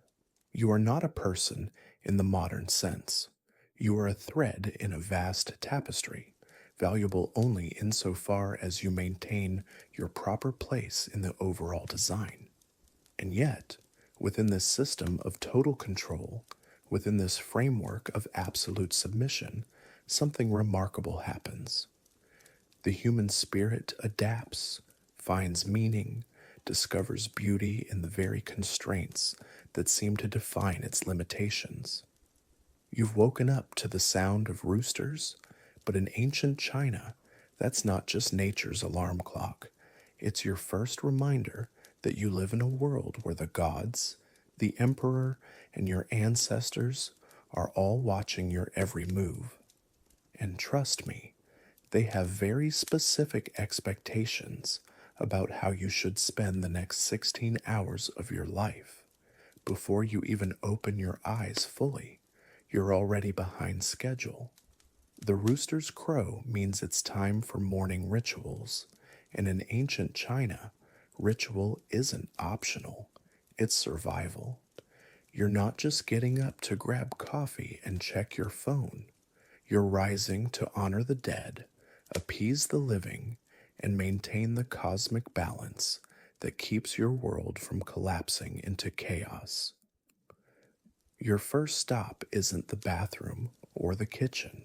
It's the family shrine, where the wooden tablets representing your ancestors sit in judgment of your daily performance. You light incense with shaking hands, not from cold, but from the weight of knowing that your great great grandfather's spirit is probably already disappointed in how you've managed the family farm this season. You bow 3 times, recite the proper words, and hope that today isn't the day your ancestors decide you're a disgrace to the bloodline. The incense smoke curls upward, carrying your prayers and your fears to the spirit world. But this isn't meditation or quiet reflection. This is cosmic customer service, and you're desperately trying to keep your account in good standing with forces that could destroy everything you've ever worked for with a single drought, flood, or imperial decree. And speaking of imperial decrees, you better hope the emperor had good dreams last night, because in ancient China, the son of heaven's mood doesn't just affect court politics. It ripples down through every level of society like a stone thrown into still water. If he's pleased, the rains come on time and the harvests are good. If he's angry, well, you might find yourself explaining to a magistrate why your village's grain quota is short this year. You finish your prayers and turn toward the real world, where your day will be measured not in hours, but in duties. Duties to your family, your village, your ancestors, and your emperor. In ancient China, you don't just live your life, you perform it every single day, according to rules written in stone and enforced by everyone around you. The morning air is thick with more than just humidity. It's heavy with expectation, tradition, and the constant pressure to be exactly what society demands you to be. No more, no less, and certainly nothing original. Because in a civilization built on harmony and order, standing out isn't brave, it's dangerous. Your stomach growls, but breakfast will have to wait. First, you need to check on the mulberry trees, inspect the rice paddies, and make sure the family's silkworms are still spinning their cocoons. Because in ancient China, every creature has a job, including you, and failure isn't just personal, it's a crack in the cosmic order that could bring disaster to everyone you've ever loved. The sun is climbing higher, and already you can feel the weight of the day pressing down on your shoulders like a yoke. This isn't going to be about survival in the way you might imagine. You're not going to be dodging wild animals or searching for food. You're going to be navigating something far more treacherous, a society where every gesture, every word, and every choice is loaded with meaning you barely understand. In ancient China, the real danger isn't what might kill you, it's what might make you wish you were dead. Because in a world where shame can follow your family for generations, where breaking social rules can mean exile or execution, and where the emperor's divine mandate means that rebellion isn't just illegal, it's literally an attack on heaven itself, staying alive is only the beginning of your problems. You take a deep breath of the morning air, thick with the smell of cooking fires, animal waste, and the faint sweetness of blooming jasmine. Somewhere in the distance, a bell rings from the local temple, calling the faithful to prayer. But for you, prayer time is over. Work time has begun. And in ancient China, work isn't just about earning a living. It's about proving every single day that you deserve to exist in a world where the gods, the government, and your own family are all keeping score. Welcome to your day in ancient China. Try not to embarrass your ancestors. Before you can even think about food, you need water. And in ancient China, getting water isn't just about turning a handle, it's a daily negotiation with both nature and society that could determine whether your family eats today or goes hungry. You grab the wooden buckets and bamboo carrying pole that have served your family for generations. These aren't just tools, they're inheritances passed down from father to son, along with the knowledge of exactly where to find clean water and exactly how to carry it without spilling a drop. Because in a world where waste is not just impractical, but morally wrong, every splash that hits the dirt is a small betrayal of your ancestors' wisdom. The nearest well is a quarter-mile walk through narrow paths that wind between rice paddies and vegetable plots. But this isn't a peaceful morning stroll. Every step is calculated, every movement efficient. You're not walking, you're performing a dance that's been choreographed by necessity and perfected by generations of people who understood that survival meant never making an unnecessary motion. At the well, you join the queue of other villagers, each carrying their own buckets, each following the same ritual. But this isn't just about water collection. This is where the day's intelligence is gathered and distributed. Who's sick, who's pregnant, who's been seen talking to the tax collector, who's planning to marry off their daughter. All of this information flows as freely as the water itself. You lower your bucket into the well and listen to the satisfying splash that means you've found water that's clean enough to drink. But even this simple act is loaded with meaning. You're drawing from a source that your village has maintained for centuries, following rules about usage and maintenance that were old when your grandfather was young. The water is cold and clear, but it tastes of earth and metal, the flavor of a world where purity is relative and safety is never guaranteed. You'll boil this water before drinking it, not because you understand germ theory, but because generations of trial and error have taught your family that heated water causes fewer stomach ailments than water drunk straight from the source. Loading the buckets onto your carrying pole requires a specific technique that balances weight distribution with walking efficiency. Too much water, and you'll spill it on the walk home. Too little, and you'll have to make the trip twice, wasting precious time that should be spent on other tasks.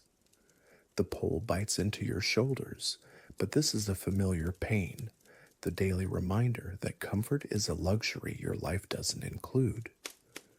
The walk back is slower, more careful. Water sloshes gently in the buckets as you navigate ruts and stones, each step a small exercise in physics and balance. Other villagers pass you going the opposite direction, and you exchange the brief nods that acknowledge shared hardship without wasting breath on unnecessary conversation. By the time you reach your family compound, your shoulders ache and sweat has begun to bead on your forehead despite the cool morning air. But you've successfully completed the first real task of your day. Your family will have water for cooking, drinking, and the small cleaning rituals that keep illness at bay. You pour the water into large ceramic jars that sit in the coolest corner of your courtyard. These vessels, though, will keep the water relatively fresh throughout the day, but you know that by evening, what remains will taste flat and slightly stale. Fresh water is a morning luxury. By afternoon, you drink what you have and are grateful for it. But even as you complete this essential task, you're already thinking about tomorrow's trip to the well, and the day after that, and the endless succession of days that will require the same journey, the same careful balance, the same negotiation with a world that offers survival but never promises it. In ancient China, fetching water isn't just a chore, it's a daily reminder that your life depends on systems bigger than yourself, on community cooperation, and on the accumulated wisdom of generations who understood that in a world without safety nets, every small task is actually a matter of life and death.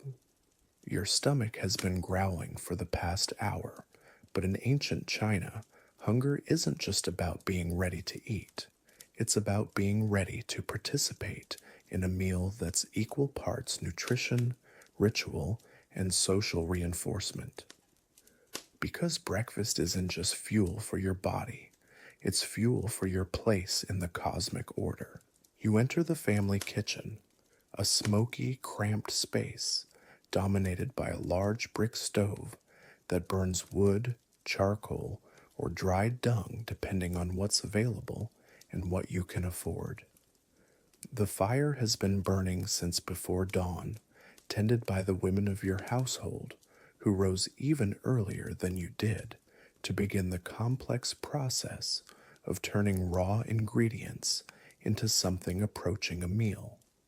The smell hits you immediately, a mixture of burning fuel, steaming rice, and the fermented tang of preserved vegetables that have been aging in ceramic jars for months. It's not exactly appetizing by modern standards, but it's the smell of home, of survival, of another day when your family will eat instead of starve.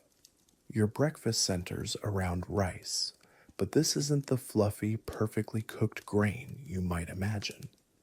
This is rice that's been stretched with water to make congee, a thin porridge that fills your stomach without using too much of your precious grain stores. It's been cooking for hours, slowly breaking down into a consistency that's somewhere between soup and paste. The congee is ladled into a wooden bowl that's been carved and recarved so many times that it's as smooth as stone. There's no table. You squat on the ground or sit on a low stool, balancing the bowl in your hands and eating with chopsticks that your father carved from bamboo when you were a child. But the kanji is just the foundation.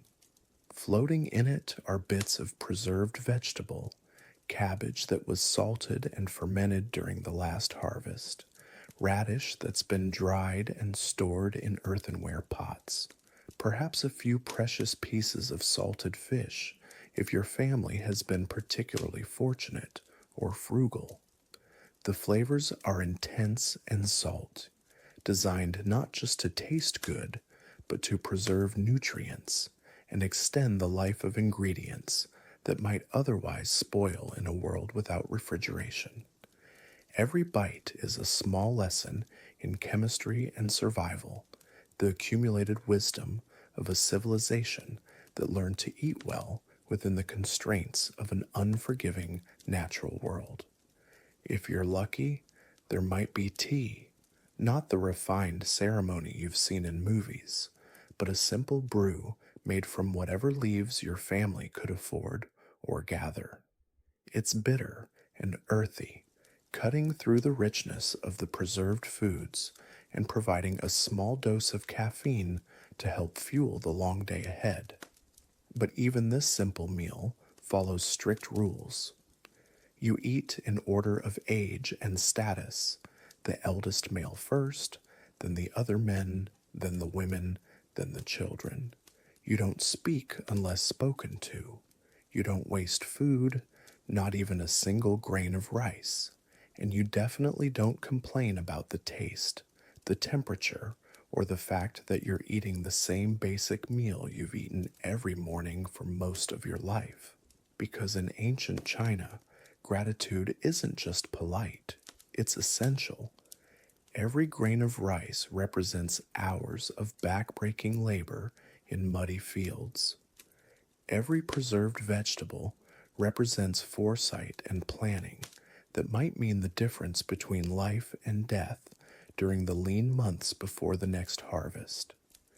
As you finish your kanji, scraping the bowl clean with your chopsticks, you're not just ending breakfast, you're completing a ritual that connects you to the land, to your family, and to the endless cycle of seasons that governs everything about your existence. Your stomach is full enough to work, your body has the nutrients it needs to function, and your place in the family hierarchy has been quietly reinforced one more time. But don't get too comfortable, because the real work of your day is about to begin. And in ancient China, work isn't just about earning a living, it's about proving your worth to a society that measures human value in very specific, very unforgiving ways. Now that you've honored your ancestors and filled your stomach, it's time to step outside and begin the work that will define not just your day, but your entire worth as a human being.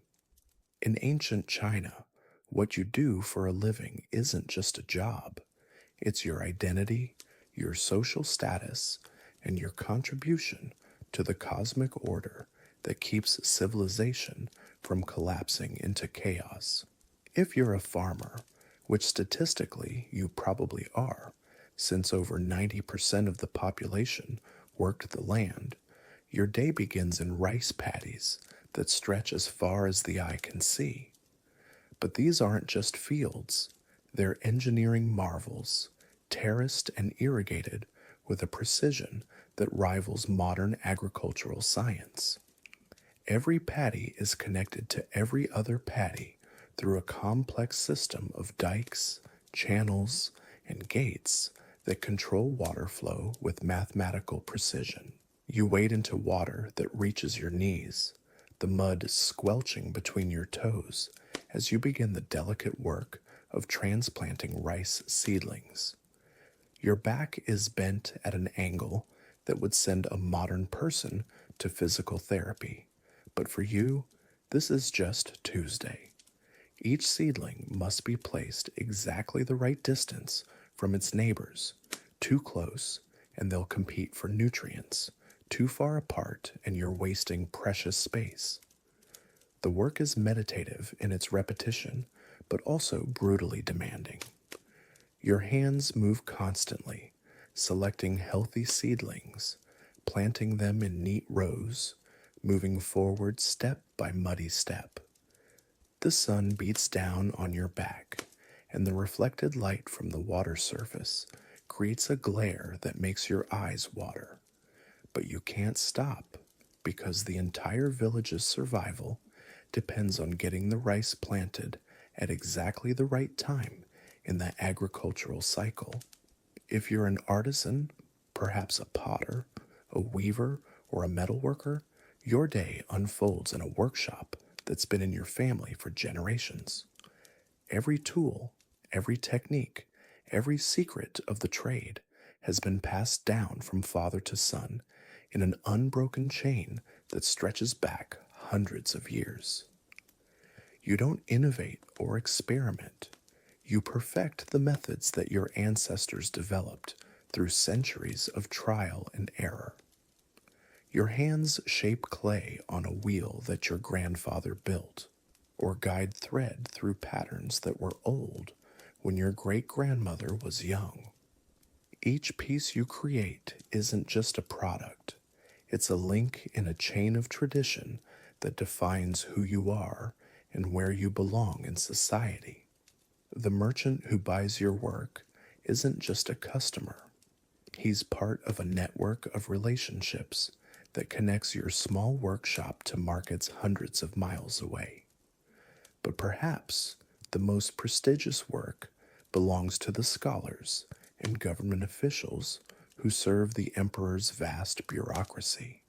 If you're fortunate enough to be literate, and literate in classical Chinese, not just the common spoken language, you might spend your day copying documents, taking dictation, or managing the complex records that keep the empire functioning. Your workplace is a quiet office filled with the tools of intellectual labor: brushes, inkstones, paper, and the countless documents that record everything from tax collections to marriage licenses to criminal proceedings. Your work requires not just literacy, but deep knowledge of law, custom, and protocol. A single mistake in copying an imperial decree could result in confusion, rebellion, or worse. But regardless of what work you do, certain truths remain constant. You work from sunrise to sunset, with breaks only for meals and the most essential bodily functions. You work 6 days a week, with Sunday reserved for religious observances and family obligations. You work through heat, cold, rain, and drought, because the alternative to working is starvation. And always, always, you work under the watchful eyes of others. Your fellow farmers monitor your technique and your dedication. Your workshop customers judge the quality of your craftsmanship. Your supervisors evaluate your loyalty and competence. In ancient China, privacy is a luxury that ordinary people simply don't have. Your work isn't just about producing goods or services. It's about demonstrating your virtue, your loyalty to tradition, and your commitment to the harmonious society that Confucian philosophy demands. Every task you complete is a small proof that you deserve your place in the world, and every mistake is a crack in the foundation of your social standing. As the morning turns to afternoon and your body begins to ache from hours of repetitive labor, you remind yourself that this isn't just work, it's duty. Duty to your family, your village, your emperor, and your ancestors. In ancient China, fulfillment doesn't come from following your passion or expressing your creativity. It comes from knowing your place and performing your role with the precision and dedication that keeps the whole system functioning. You've successfully navigated ancient China's brutal social hierarchy, survived the crushing weight of imperial expectations and witnessed how ordinary people endured under the mandate of heaven. But there's one aspect of ancient Chinese life that would test your modern sensibilities more than any other: the complete and utter absence of privacy, personal space, or individual identity as you understand it today. In ancient China, the concept of self wasn't centered on individual achievement or personal fulfillment. It was about your role within a vast, interconnected web of relationships, duties, and cosmic responsibilities. Your identity wasn't yours alone. It belonged to your family, your ancestors, your emperor, and the eternal order of the universe itself. Let's start with your living situation. Forget about having your own room, your own space, or even your own thoughts. In ancient China, families lived in compounds where multiple generations shared not just the same roof, but often the same rooms. Privacy wasn't just rare, it was considered selfish and potentially dangerous. The family patriarch made decisions for everyone, from what you ate to whom you married to what career you pursued. Your individual preferences were not just irrelevant, they were actively discouraged. But the surveillance didn't stop at your front door. Ancient Chinese society operated on a system called mutual responsibility, where neighbors were legally obligated to monitor and report on each other's behavior. If someone in your neighborhood committed a crime or violated social norms, you could be held partially responsible for not preventing it or reporting it sooner. This created a society where everyone was watching everyone else, where a casual comment or suspicious behavior could destroy not just your life, but the lives of everyone around you. Your thoughts weren't your own either. Confucian ideology demanded that you constantly examine your motivations, your desires, and your impulses to ensure they aligned with social harmony and filial duty. Self reflection wasn't about personal growth, it was about identifying and eliminating any thoughts or feelings that might disrupt the cosmic order. Wanting something different, questioning authority, or even feeling unhappy with your assigned role was seen as a moral failing that needed to be corrected. The pressure to conform extended to every aspect of your appearance and behavior: how you walked, how you spoke, how you held your hands, how you arranged your hair. All of these were regulated by detailed social codes that varied based on your gender, age, social class, and family status. Stepping outside these prescribed behaviors, even accidentally, could result in public humiliation, family shame, or worse. Education, if you were fortunate enough to receive it, was entirely focused on memorization and conformity. Students spent years copying classical texts, word for word, not to understand them, but to absorb their wisdom through repetition. Critical thinking, creativity, and independent analysis were not just discouraged, they were seen as dangerous forms of arrogance that could lead to social chaos. Even your emotions were subject to regulation.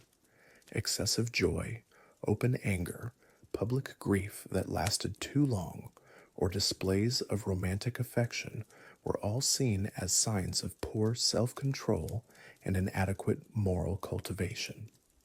You were expected to maintain a calm, dignified composure at all times, regardless of what was happening in your inner life. The concept of personal goals or individual dreams was virtually non existent. Your purpose was predetermined: to serve your family, honor your ancestors, obey the emperor, and maintain the delicate balance between heaven, earth, and humanity. any ambition beyond fulfilling these roles was considered selfish and potentially destabilizing to the natural order. Marriage wasn't about love or personal compatibility. It was a carefully negotiated alliance between families designed to strengthen social bonds and produce the next generation of dutiful citizens.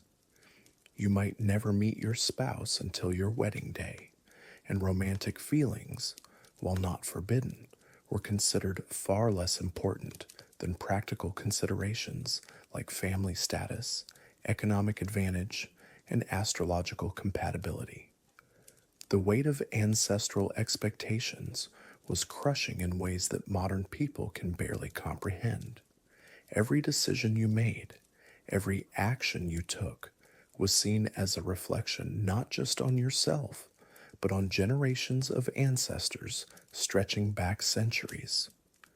Bringing shame to your family line wasn't just a personal failure, it was a cosmic violation that could affect the spiritual well being of the dead and the fortune of future generations.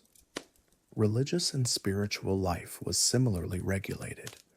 While you might have personal beliefs or private prayers, public religious expression was carefully controlled by state approved traditions and family customs. Exploring alternative spiritual paths, questioning established religious practices, or showing too much enthusiasm for foreign ideas could mark you as dangerous and subversive. Even your diet was determined by social protocol.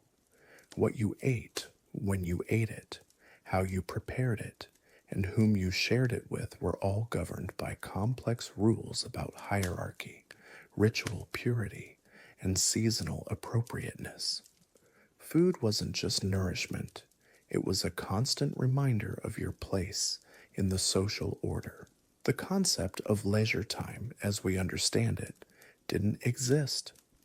Every moment of your day was structured around duties, obligations, and proper behavior.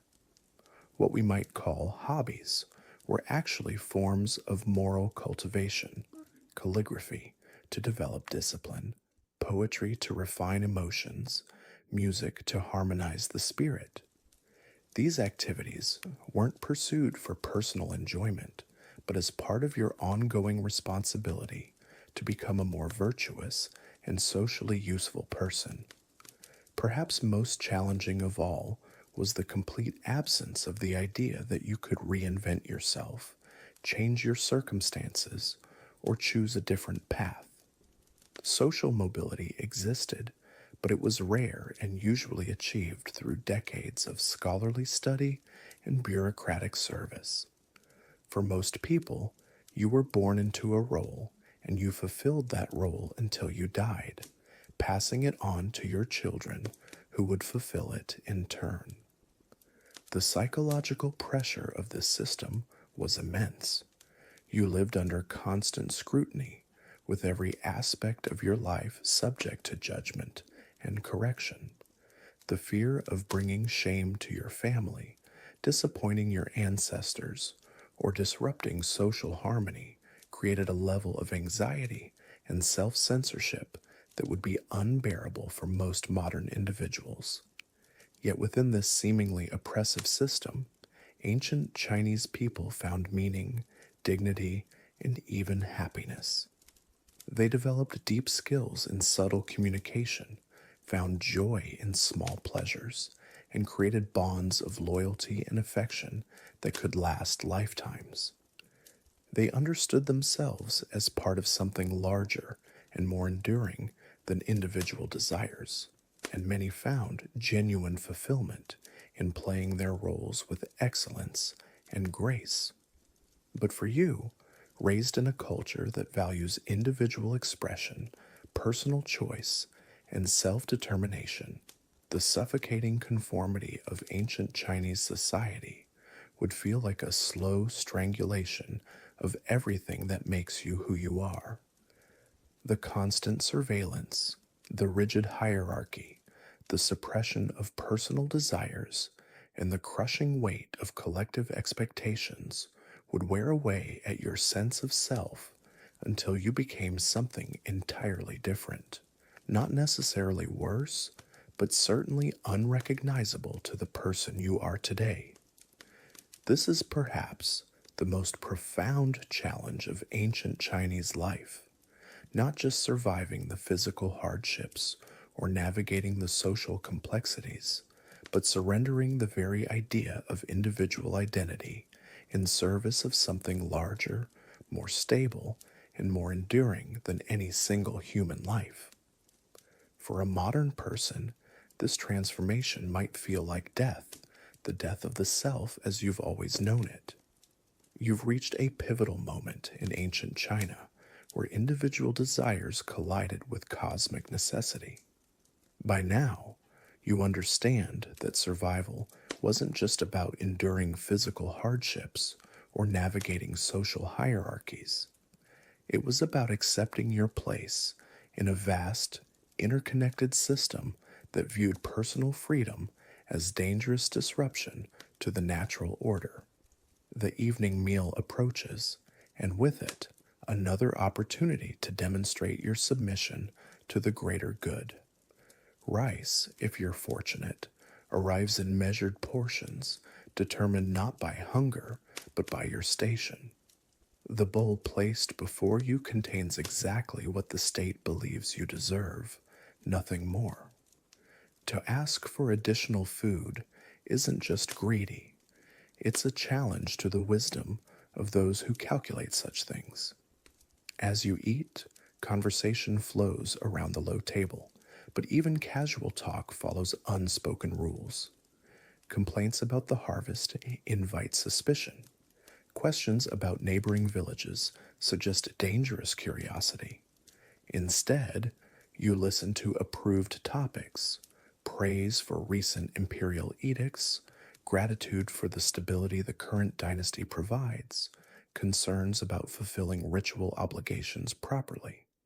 Your chopsticks move methodically, extracting every grain of rice, every fragment of vegetable. Waste is both practical folly and moral failing. The empire feeds millions through careful distribution, and your portion represents a calculation that extends far beyond your individual need. To leave food uneaten suggests ingratitude toward the cosmic system that provided it. After the meal, the family gathers for evening rituals that have remained unchanged for generations. Incense burns before ancestral tablets, thin smoke carrying prayers and reports upward. You kneel with the others, forehead touching the floor, acknowledging debts to those who came before and responsibilities to those who will follow. These moments of worship aren't personal spiritual experiences. They're civic duties, demonstrations of your integration into the eternal chain of obligation that binds society together. Your ancestors watch, the emperor watches, and heaven itself watches. Privacy doesn't exist because individual consciousness, separate from collective harmony, is considered an illusion at best, a threat at worst. As darkness settles over the compound, you prepare for sleep on a simple mat, knowing tomorrow will bring the same routines, the same expectations, the same careful balance between personal survival and social conformity. Your dreams, should you remember them, belong not to you but to the greater tapestry of meaning that encompasses every life. The candle flickers out, leaving you in darkness that feels both protective and confining. In this final moment of consciousness, you might wonder about the person you were before entering this world, but such thoughts dissolve quickly. That individual self was always temporary, always secondary to the enduring structures that outlast any single life. Ancient China demanded more than compliance. It demanded transformation. To truly survive here meant becoming something different, something smaller in personal terms, but larger in cosmic significance. Your identity merged with family, community, and empire until the boundaries disappeared entirely. This wasn't failure or defeat. It was the price of belonging to something that promised permanence in exchange for freedom, meaning in exchange for choice, and collective immortality in exchange for individual dreams. Whether that bargain was worth making depends on what you valued most: the brief flame of personal desire or the steady light of eternal order. The system endured for thousands of years, outlasting dynasties, invasions, and revolutions, proving its power to transform human nature itself. Those who entered it emerged as different people, their spirits reshaped by forces larger than any individual will.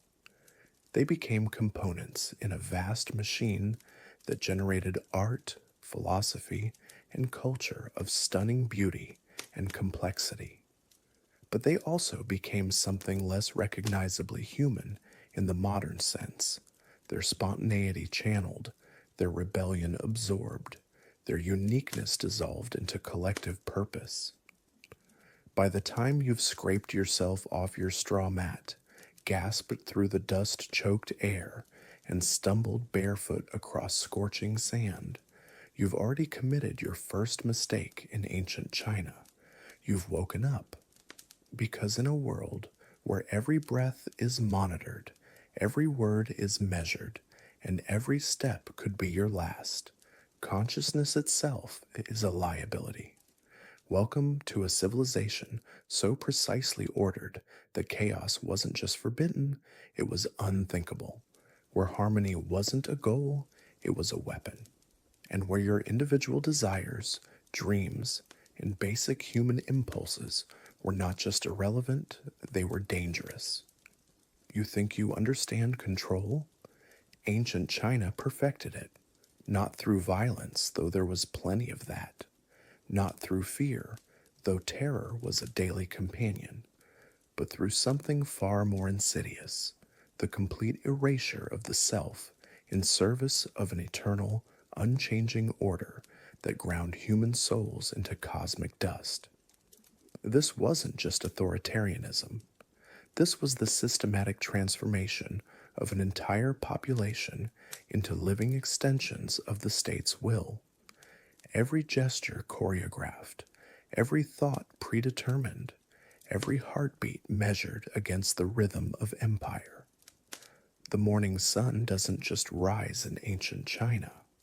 It ascends with the weight of 3,000 years of accumulated tradition, each ray carrying the expectations of countless ancestors, the judgment of living emperors, and the promise that today, like every day before it, will unfold according to patterns established when the world was young. You are not an individual. You are a note in a song that began before your birth and will continue long after your death. And if that note wavers, if it dares to seek its own melody, the entire symphony will stop to silence you. Your first lesson begins before you've even opened your eyes. The rooster doesn't crow when it pleases. It crows when the cosmic order demands it. And you wake when the rooster crows, not because you're tired, not because you've slept enough, but because to sleep longer would be to place your personal comfort above the harmony of heaven and of earth. This is ancient China, where even your dreams were expected to serve the empire. In ancient China, waking up isn't a personal experience, it's a cosmic event. The moment your consciousness returns, you don't just rejoin the world of the living, you re-enter an intricate web of obligations, hierarchies, and rituals that have been precisely calibrated to maintain universal harmony. And your first responsibility isn't to yourself, it's to everyone and everything above you in the great chain of being. Before your feet touch the ground, you must acknowledge the ancestors, not with a casual thought or a mumbled prayer, but with the full weight of filial piety that defines your existence. Your great grandfather, though long dead, is more important than you. Your grandfather, resting in the family shrine, carries more authority than your living breath. Your father, whether present or absent, commands your first thoughts, your first words, your first movements. This isn't sentiment. This is law. Cosmic law, imperial law, and family law all wrapped into one unbreakable cord that binds your soul. You rise not when you feel rested, but when the rhythm of the household demands it. If you're a farmer, you rise when the earth calls for cultivation. If you're a scholar, you rise when the classics require study. If you're a woman, you rise when your husband's family needs you to serve. Your personal desires, your bodily needs, your individual circadian rhythms are not just secondary, they're irrelevant. The ancient Chinese understood something that modern people have forgotten. Individual freedom is chaos. Personal choice is the enemy of order. And order, harmony, the proper arrangement of all things according to their nature and station, is the only thing standing between civilization and the abyss. So you wake up not as yourself, but as your role: son, daughter, student, servant, soldier, subject. Your identity isn't discovered, it's assigned. Your purpose isn't chosen, it's inherited. Your day doesn't begin with possibilities, it begins with duties. And those duties are watching you through the eyes of your family, your neighbors, your local magistrates, and ultimately through the eyes of the Son of Heaven himself, the Emperor, whose mandate from above gives shape and meaning to every moment of your existence. Even your breathing serves the empire. Even your heartbeat keeps time with the cosmic order. Welcome to ancient China, where waking up is the first act of submission in a day that will demand nothing less than the complete surrender of your individual will. The house you wake up in isn't really yours. It belongs to your family, which belongs to your clan, which belongs to your village, which belongs to your district, which belongs to your province, which belongs to the emperor, who belongs to heaven itself.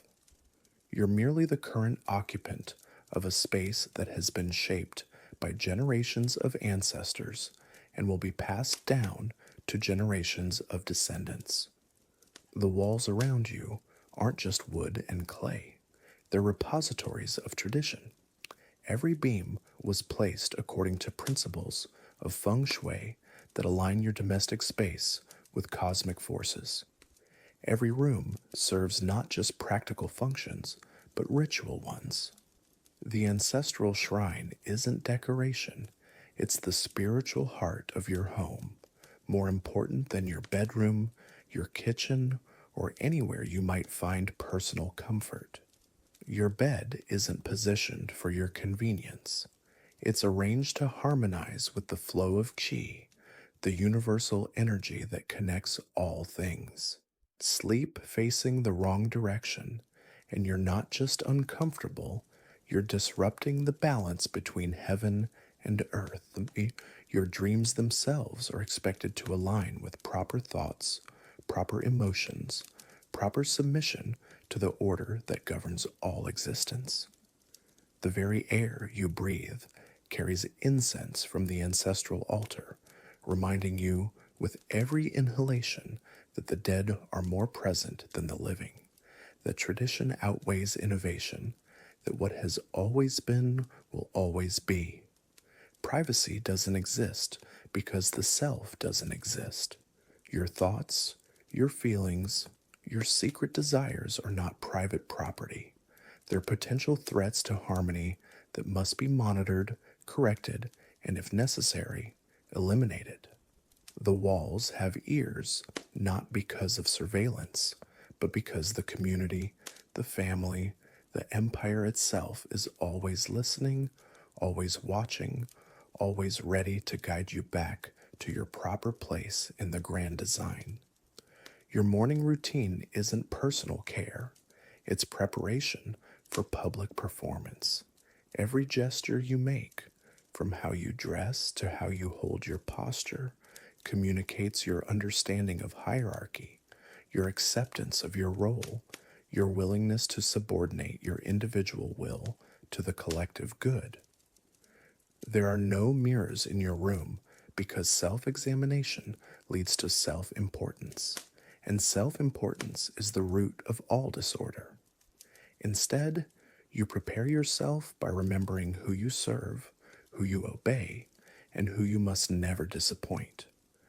The house reflects not your personality, but your position, and that position has been carved out by thousands of years of accumulated wisdom that knows better than you ever will what you need, what you deserve, and what you're capable of achieving. In ancient China, even the walls are teachers, and the lesson they teach is simple. You are not the center of anything. You are a single thread in a tapestry so vast and complex that your individual color is meaningless. Your job is not to stand out, but to blend in so perfectly that the pattern continues unbroken. This is your home, not a refuge from the world, but a training ground for submission to it. Food in ancient China isn't fuel for your body. It's a daily lesson in hierarchy, gratitude, and cosmic order. Every meal is a ritual that reinforces who you are, where you belong, and what you owe to the generations who made your existence possible. You don't eat when you're hungry. You eat when the household schedule permits it. Breakfast isn't about your nutritional needs or personal preferences. It's about participating in a ceremony that connects your mortal appetite to the eternal patterns that govern all consumption, all abundance, all scarcity. The rice in your bowl isn't just grain. It's the product of countless farmers who bent their backs in service to the empire, countless officials who managed the distribution according to imperial edicts, countless ancestors who developed the agricultural techniques that make your survival possible. Every grain carries the weight of obligation. You don't choose what to eat. Your social position chooses for you. If you're a peasant, you eat millet and vegetables, grateful for whatever the harvest provides.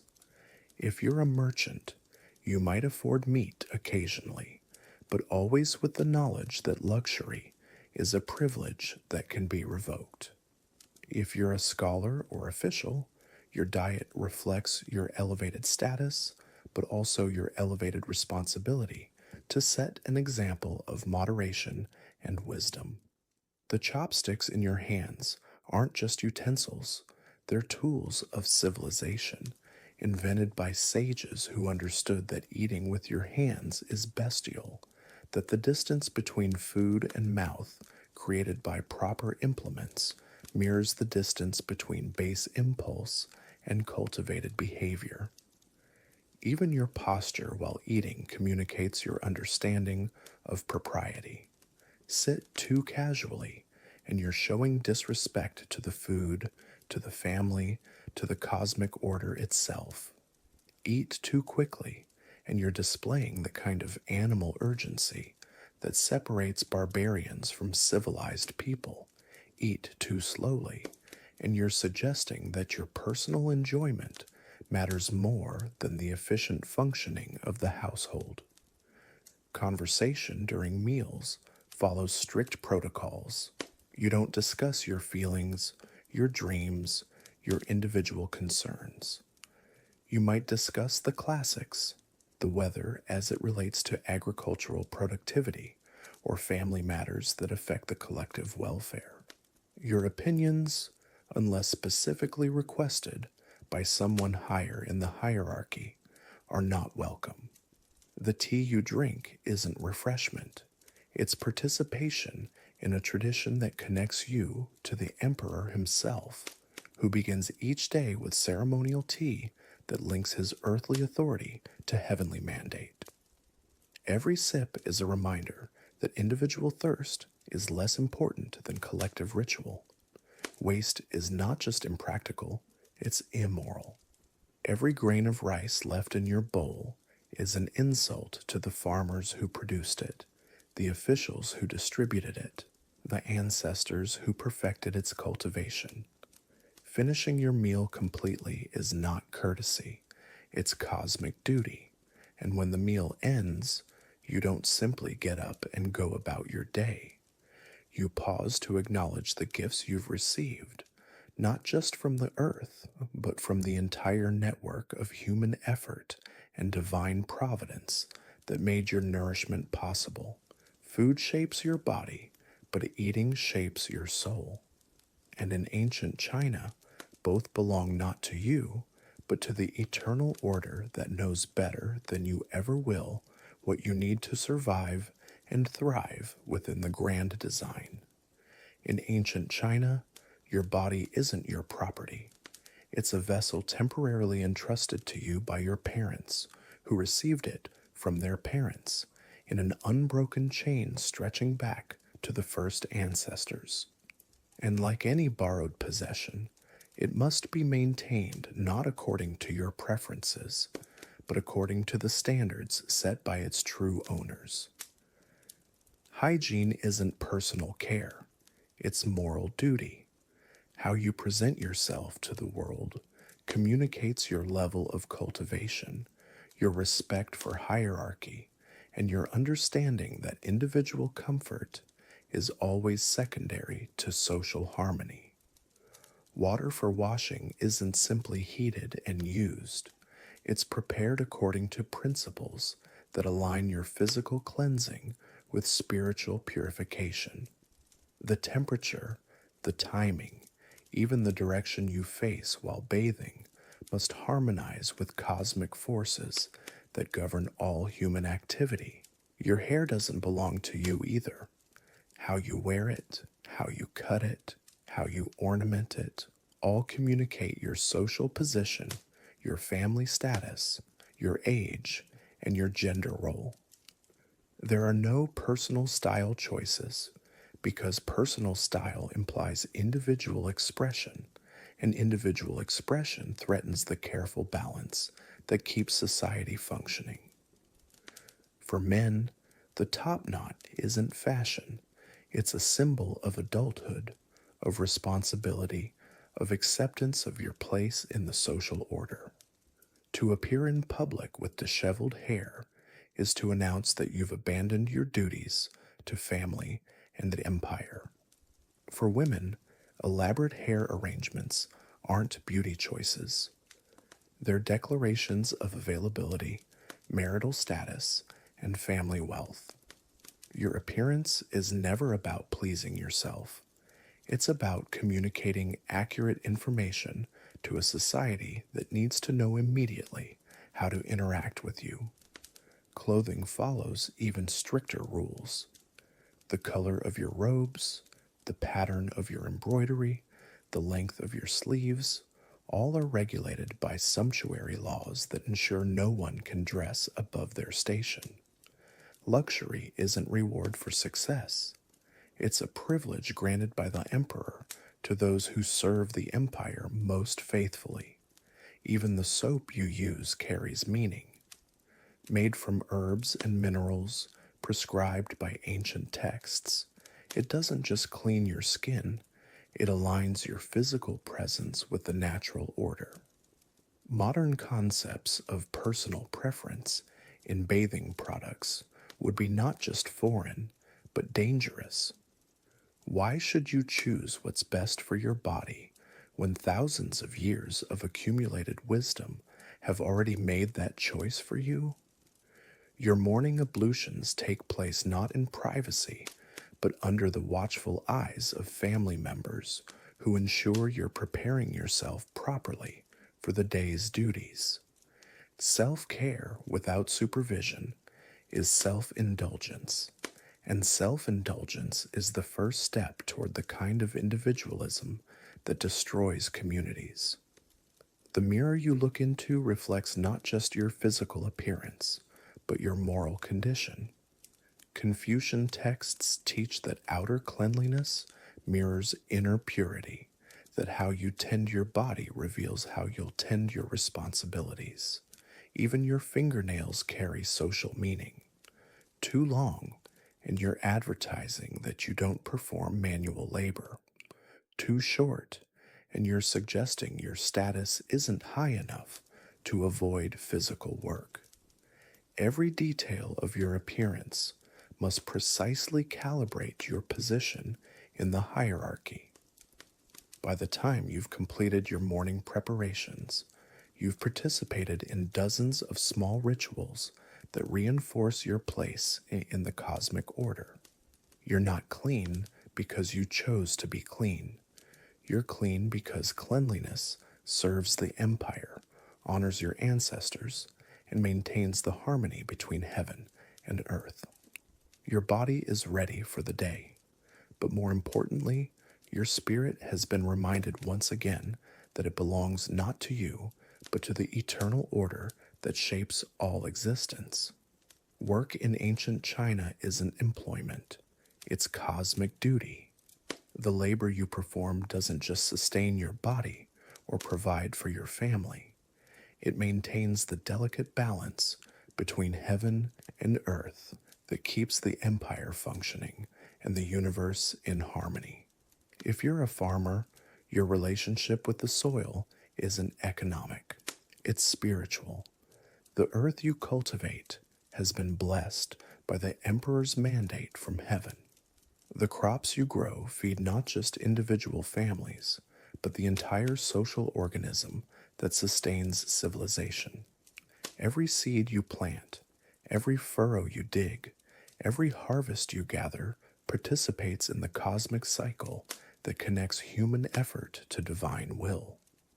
The tools in your hands aren't just implements, they're extensions of ancient wisdom passed down through generations of ancestors who perfected the arts of cultivation. The hoe you wield was designed by sages who understood the proper relationship between human effort and natural abundance. To use it carelessly is to dishonor not just your own labor, but the accumulated knowledge of everyone who came before you.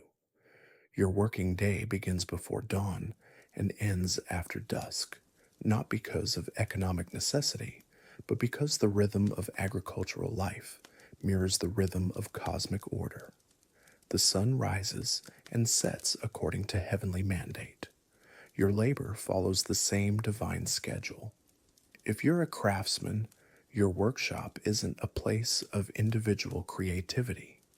It's a temple where ancient techniques are preserved and transmitted. The pottery you shape, the silk you weave, the bronze you cast, all follow patterns established by master artisans whose methods have been refined over centuries. Innovation isn't encouraged. Perfection of traditional forms is the highest achievement. Your apprenticeship didn't just teach you technical skills, it initiated you into a brotherhood that stretches back to the legendary inventors who first taught humans how to transform raw materials into objects of beauty and utility. Every piece you create carries the spiritual essence of that lineage. Quality isn't measured by personal satisfaction or market success. It's measured by how faithfully your work reflects the eternal principles that govern all creation. A poorly made bowl isn't just bad craftsmanship. It's a disruption of the harmony between human skill and natural order. If you're a merchant, your relationship with goods and money is carefully regulated by moral principles that prevent commerce from corrupting social order. Profit isn't the goal. Service to the community's needs is the goal. Excessive wealth accumulation suggests you've prioritized personal gain over collective welfare. The prices you charge, the quality you deliver, the honesty of your transactions, all are monitored not just by market forces, but by community standards that ensure economic activity serves moral purposes. Your success is measured not by how much you accumulate, but by how well you facilitate the circulation of goods that everyone needs. If you're a scholar, your study isn't academic pursuit. It's preparation for government service that will allow you to help the emperor maintain cosmic order. The classics you memorize aren't literature. They're instruction manuals for proper governance, family management, and personal cultivation. Your examination preparation consumes years of intensive study because the responsibility of administration requires complete mastery of the principles that have guided Chinese civilization since its founding. Individual interpretation isn't valued. Precise understanding of established wisdom is what qualifies you for positions of authority. Every job, from the highest government official to the humblest street sweeper, participates in the same grand project, maintaining the harmony between heaven and earth that allows human society to flourish. Your individual satisfaction with your work is irrelevant. What matters is how faithfully you perform your role in the cosmic drama that unfolds through every generation. Work shapes not just your daily routine, but your spiritual development. Through disciplined labor, you learn to subordinate personal desires to collective needs, individual comfort to cosmic duty, temporary pleasures to eternal principles. By the end of your working day, you haven't just earned your sustenance, you've participated in the sacred project of maintaining civilization itself. In ancient China, education isn't about developing your individual potential. It's about erasing your individual will and replacing it with perfect conformity to eternal principles that have guided the Chinese civilization for thousands of years. If you're fortunate enough to receive formal education, your first lesson isn't reading or writing, it's submission. Complete, unquestioning, joyful submission to the authority of your teacher, who represents not just human knowledge, but the accumulated wisdom of all the sages who came before. Your teacher doesn't exist to nurture your creativity or encourage your unique talents. Those concepts don't exist. Your teacher exists to break down whatever individual impulses you might have developed and rebuild you as a perfect vessel for classical learning. The books you study aren't diverse perspectives on human experience. They're the canonical texts that contain all the wisdom anyone could ever need. The Analects of Confucius, the Mencius, the Classic of Changes, the Book of Songs, the Book of Documents. These texts don't offer options for interpretation. They offer truth as absolute and eternal. Your job isn't to understand these texts in your own way. Your job is to memorize them so completely that their words become indistinguishable from your own thoughts, their principles indistinguishable from your own instincts. Individual interpretation isn't scholarship, it's arrogance. The examination system that might eventually allow you to serve in government doesn't test your ability to think independently. It tests your ability to reproduce classical knowledge with perfect fidelity. Innovation is failure. Creativity is error. The highest achievement is becoming a flawless mirror that reflects ancient wisdom without distortion. Your daily study routine begins before dawn with recitation of memorized passages. You don't read silently to yourself.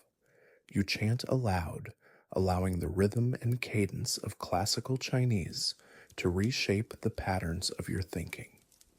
The language itself is a discipline that trains your mind to accept complexity, hierarchy, and nuance that resist simple understanding.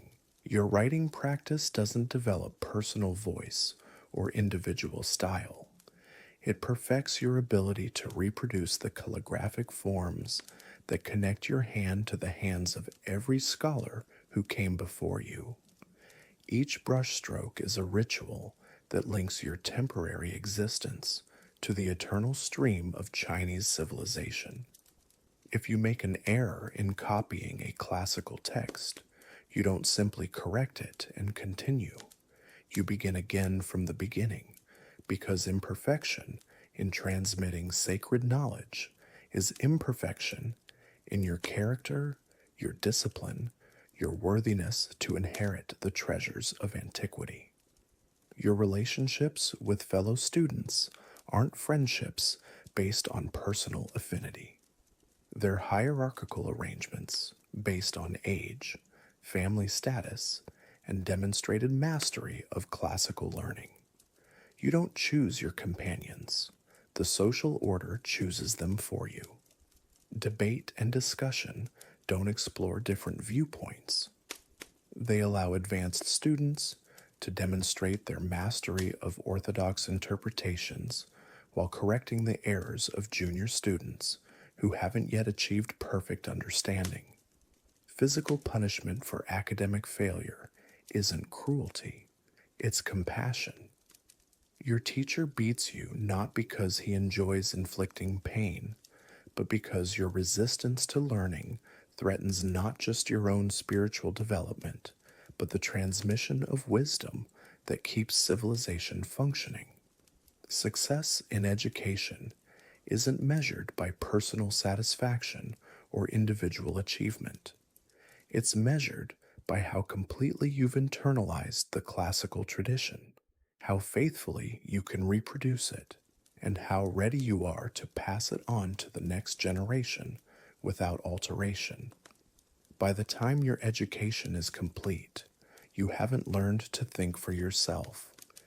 You've learned to think like every educated Chinese person who came before you. You haven't developed your unique potential. You've become a perfect copy of an eternal original. And that perfect conformity is your greatest achievement, your highest honor, and your most valuable contribution to the cosmic order that depends on educated people who know better than to trust their individual judgment over the accumulated wisdom of the ages. In ancient China, punishment isn't correction, it's cosmic rebalancing. When you violate social order, you don't just harm other people or break human laws. You disrupt the harmony between heaven and earth that keeps the universe functioning properly. Justice isn't about proportional response to individual crimes. It's about restoring the equilibrium that your misconduct has threatened. The severity of your punishment reflects not just what you did, but how dangerous your kind of thinking could become if it were allowed to spread. If you steal grain from a neighbor, you haven't just taken property. You've demonstrated the kind of individualistic thinking that prioritizes personal need over collective welfare. Your punishment will be designed not just to deter future theft, but to purge that individualistic impulse from your character entirely. Public flogging isn't humiliation, it's education. For you, it's an opportunity to learn through physical pain what you failed to learn through moral instruction. For the community watching, it's a demonstration of what happens when someone places personal desires above social harmony. The bamboo canes that strike your back aren't instruments of cruelty. They're tools of spiritual correction. Each blow is intended to drive out the selfishness that led to your crime and replace it with proper understanding of your obligations to family, community, and an empire. If your crime is more serious, if you've shown disrespect to your parents, or challenged the authority of local officials, or expressed ideas that contradict classical wisdom, your punishment escalates accordingly, not because the harm you've caused is greater, but because the kind of thinking you've displayed is more dangerous to social order. Exile isn't just separation from your community, it's spiritual death. Cut off from the family ties, social relationships, and cultural traditions that give your life meaning, you become a ghost, a living reminder of what happens when someone rejects the bonds that connect to all civilized people. The death penalty isn't reserved for murder or treason in the modern sense.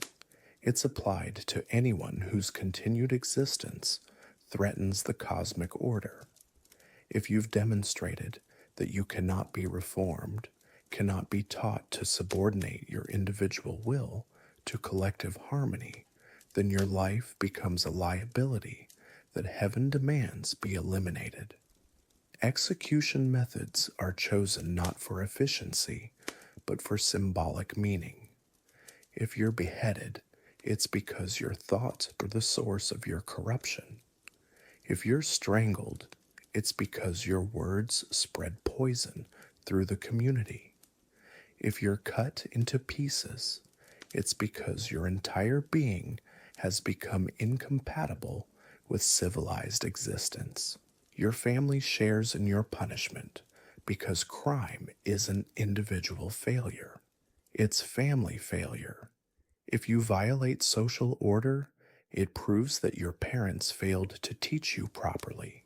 Your siblings failed to guide you correctly. Your children failed to honor you adequately. The entire family unit has malfunctioned and must be corrected. Collective punishment ensures that no one has incentive to ignore warning signs of individualistic thinking in their relatives. Everyone becomes responsible for monitoring everyone else's compliance with social norms. The family becomes an extension of the state's surveillance apparatus. Even after punishment is complete, your crime isn't forgotten. It becomes part of your family's permanent record, affecting the marriage prospects of your children, the career opportunities of your siblings, the social standing of your entire lineage for generations. Mercy isn't weakness, it's calculated policy. Sometimes the emperor pardons criminals not because they deserve forgiveness, but because demonstrating benevolence reinforces his moral authority. Your suffering becomes an opportunity for him to display the virtuous restraint that proves heaven's continued support for his rule. The legal system doesn't exist to protect your rights. You don't have rights. You have duties, obligations, and responsibilities. The legal system exists to ensure you fulfill them and to remove you from society if you prove incapable of doing so. Crime and punishment in ancient China teach the same lesson as every other aspect of life. You are not the center of anything. Your individual desires, your personal comfort, your private conscience are all subordinate to the cosmic order that shapes all existence. Suffering purifies, submission elevates, conformity liberates. Part 11. The Silent Orchestration of Order. You've survived the brutal physical demands, the psychological warfare, and the spiritual suffocation of ancient China's hierarchical machine. But as you catch your breath in those rare moments between obligations, you begin to notice something far more insidious at work, something that operates not through whips or chains, but through the quiet, persistent hum of a system so perfectly calibrated that resistance feels not just futile, but unthinkable. The true horror of ancient China wasn't its brutality, though there was plenty of that. It wasn't the backbreaking labor or the constant surveillance, though those were omnipresent.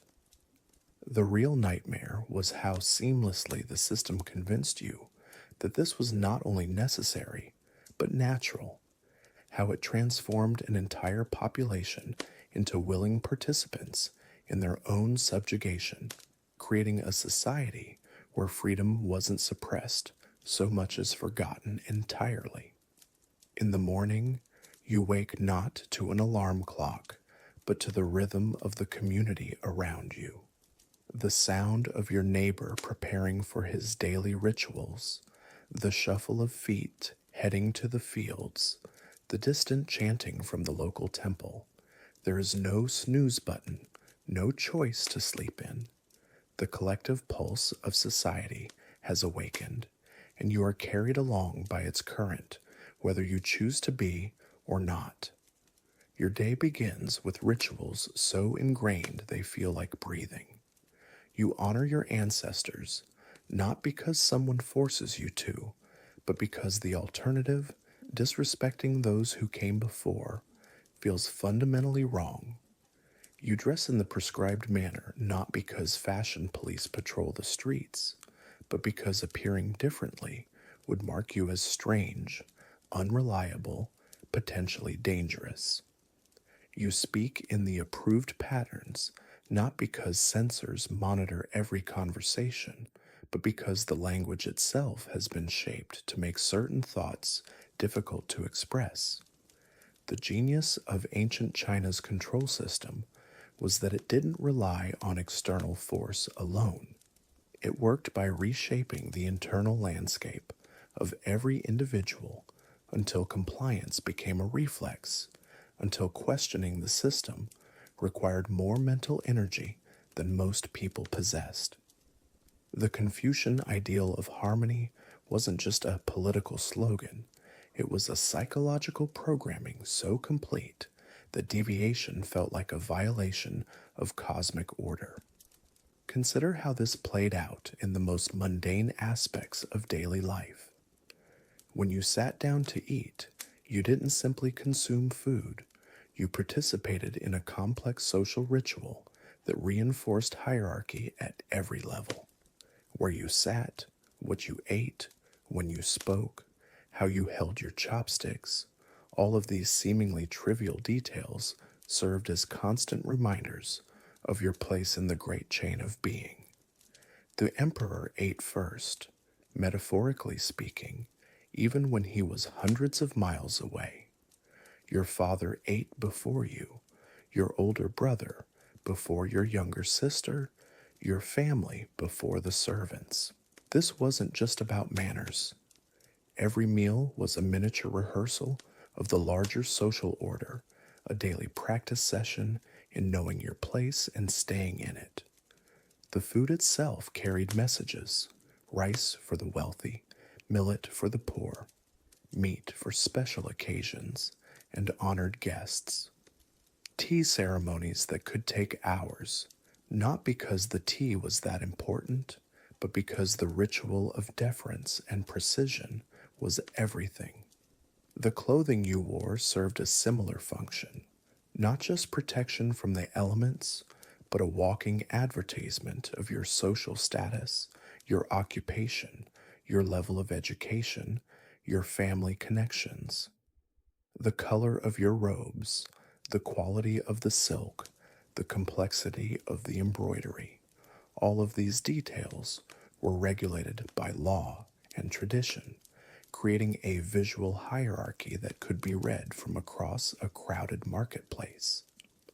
You couldn't simply dress for comfort or personal preference. Your appearance was a public declaration of your place in society, and stepping outside those boundaries was not just fashion rebellion, it was social disruption. Work, too, became a form of silent indoctrination. Whether you labored in the fields, crafted goods in a workshop, or served in a government office, your daily tasks reinforced the larger system. Farmers learned that their individual efforts meant nothing without the coordination of the community, the blessing of the officials, the approval of the ancestors. Craftsmen discovered that innovation was less important than maintaining traditional standards, that creativity was valued only when it served the established order. Scholars found that knowledge was not about discovering truth, but about memorizing and interpreting the wisdom of the past. The educational system was perhaps the most sophisticated aspect of this silent orchestration. Children didn't simply learn to read and write, they learned to think in approved patterns. The classics weren't just literature, they were instruction manuals for proper behavior, proper thinking, proper feeling. Students spent years memorizing texts that reinforced social hierarchy, filial piety, respect for authority, and the dangers of individual ambition. By the time they reached adulthood, these ideas weren't external rules imposed from above, they were internal compasses guiding every decision. The examination system took this even further. The promise of social mobility through education wasn't a contradiction of the hierarchy, it was its most brilliant defense mechanism. By offering the theoretical possibility of advancement through merit, the system gave everyone a stake in maintaining it. Even those who would never pass the exams, who would never rise above their birth station, could invest their hopes in their children, their grandchildren, the possibility that someday their family might produce a scholar official. This hope was carefully managed, of course.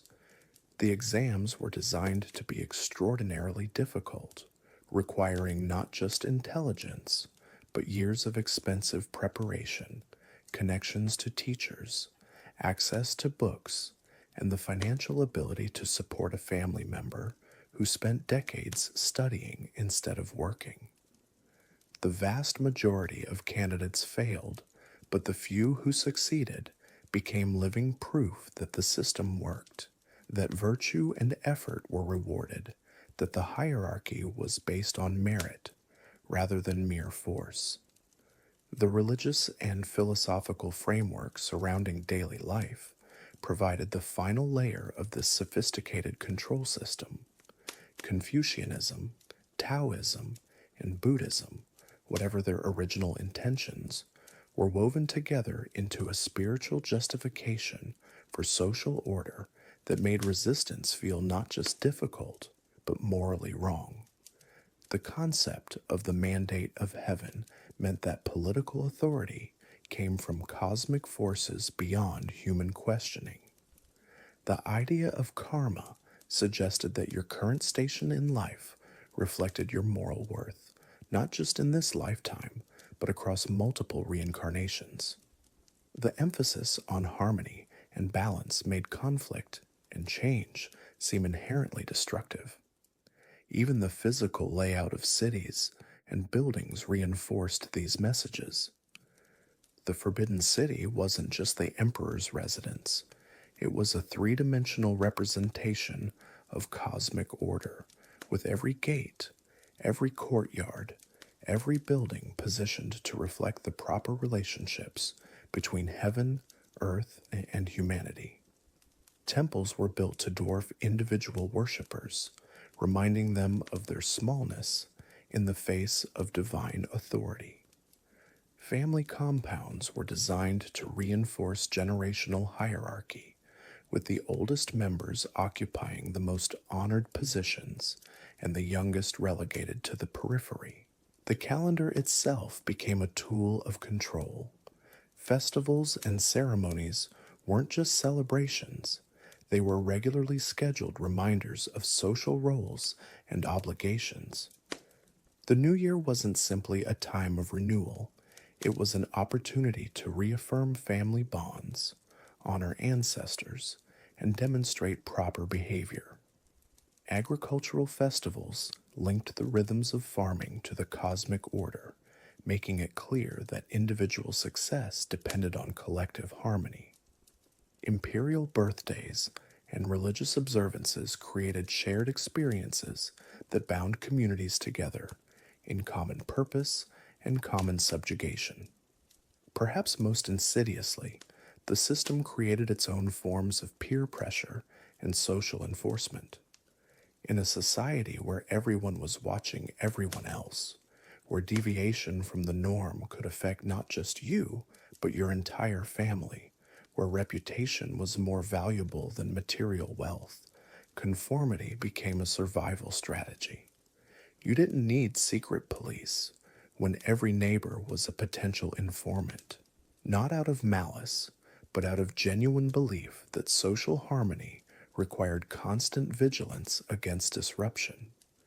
The language itself was shaped to support this system. Concepts like individual rights, personal freedom, and political opposition had no direct translations, not because the language was incapable of expressing them, but because the culture had no framework for understanding them as positive values.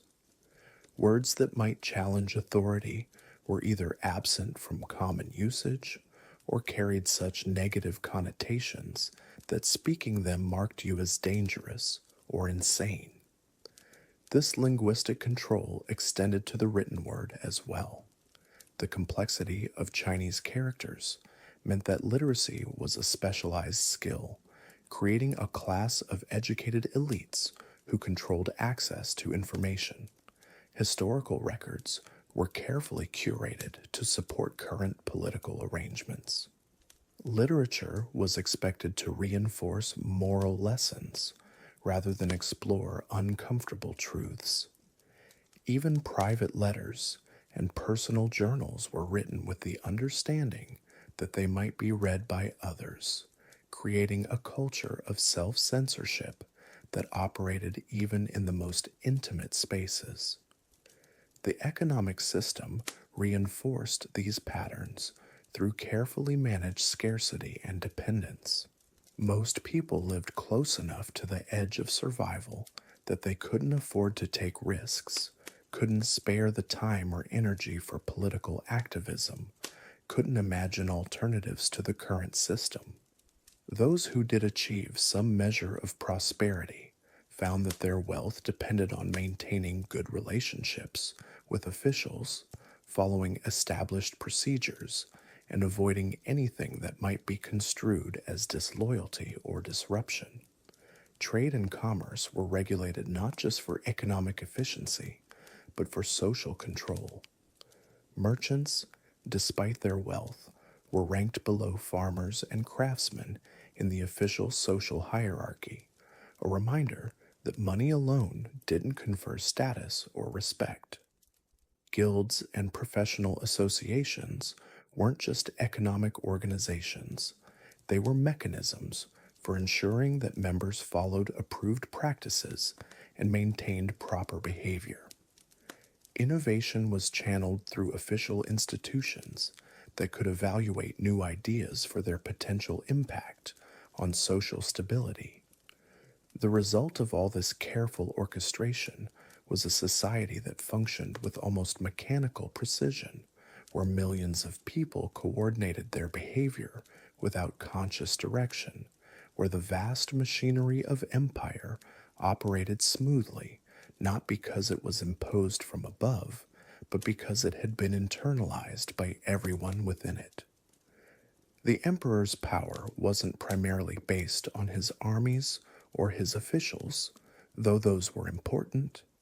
It rested on the fact that everyone, from the highest nobles to the lowest peasants, had been taught to think, feel, and act in ways that supported the system.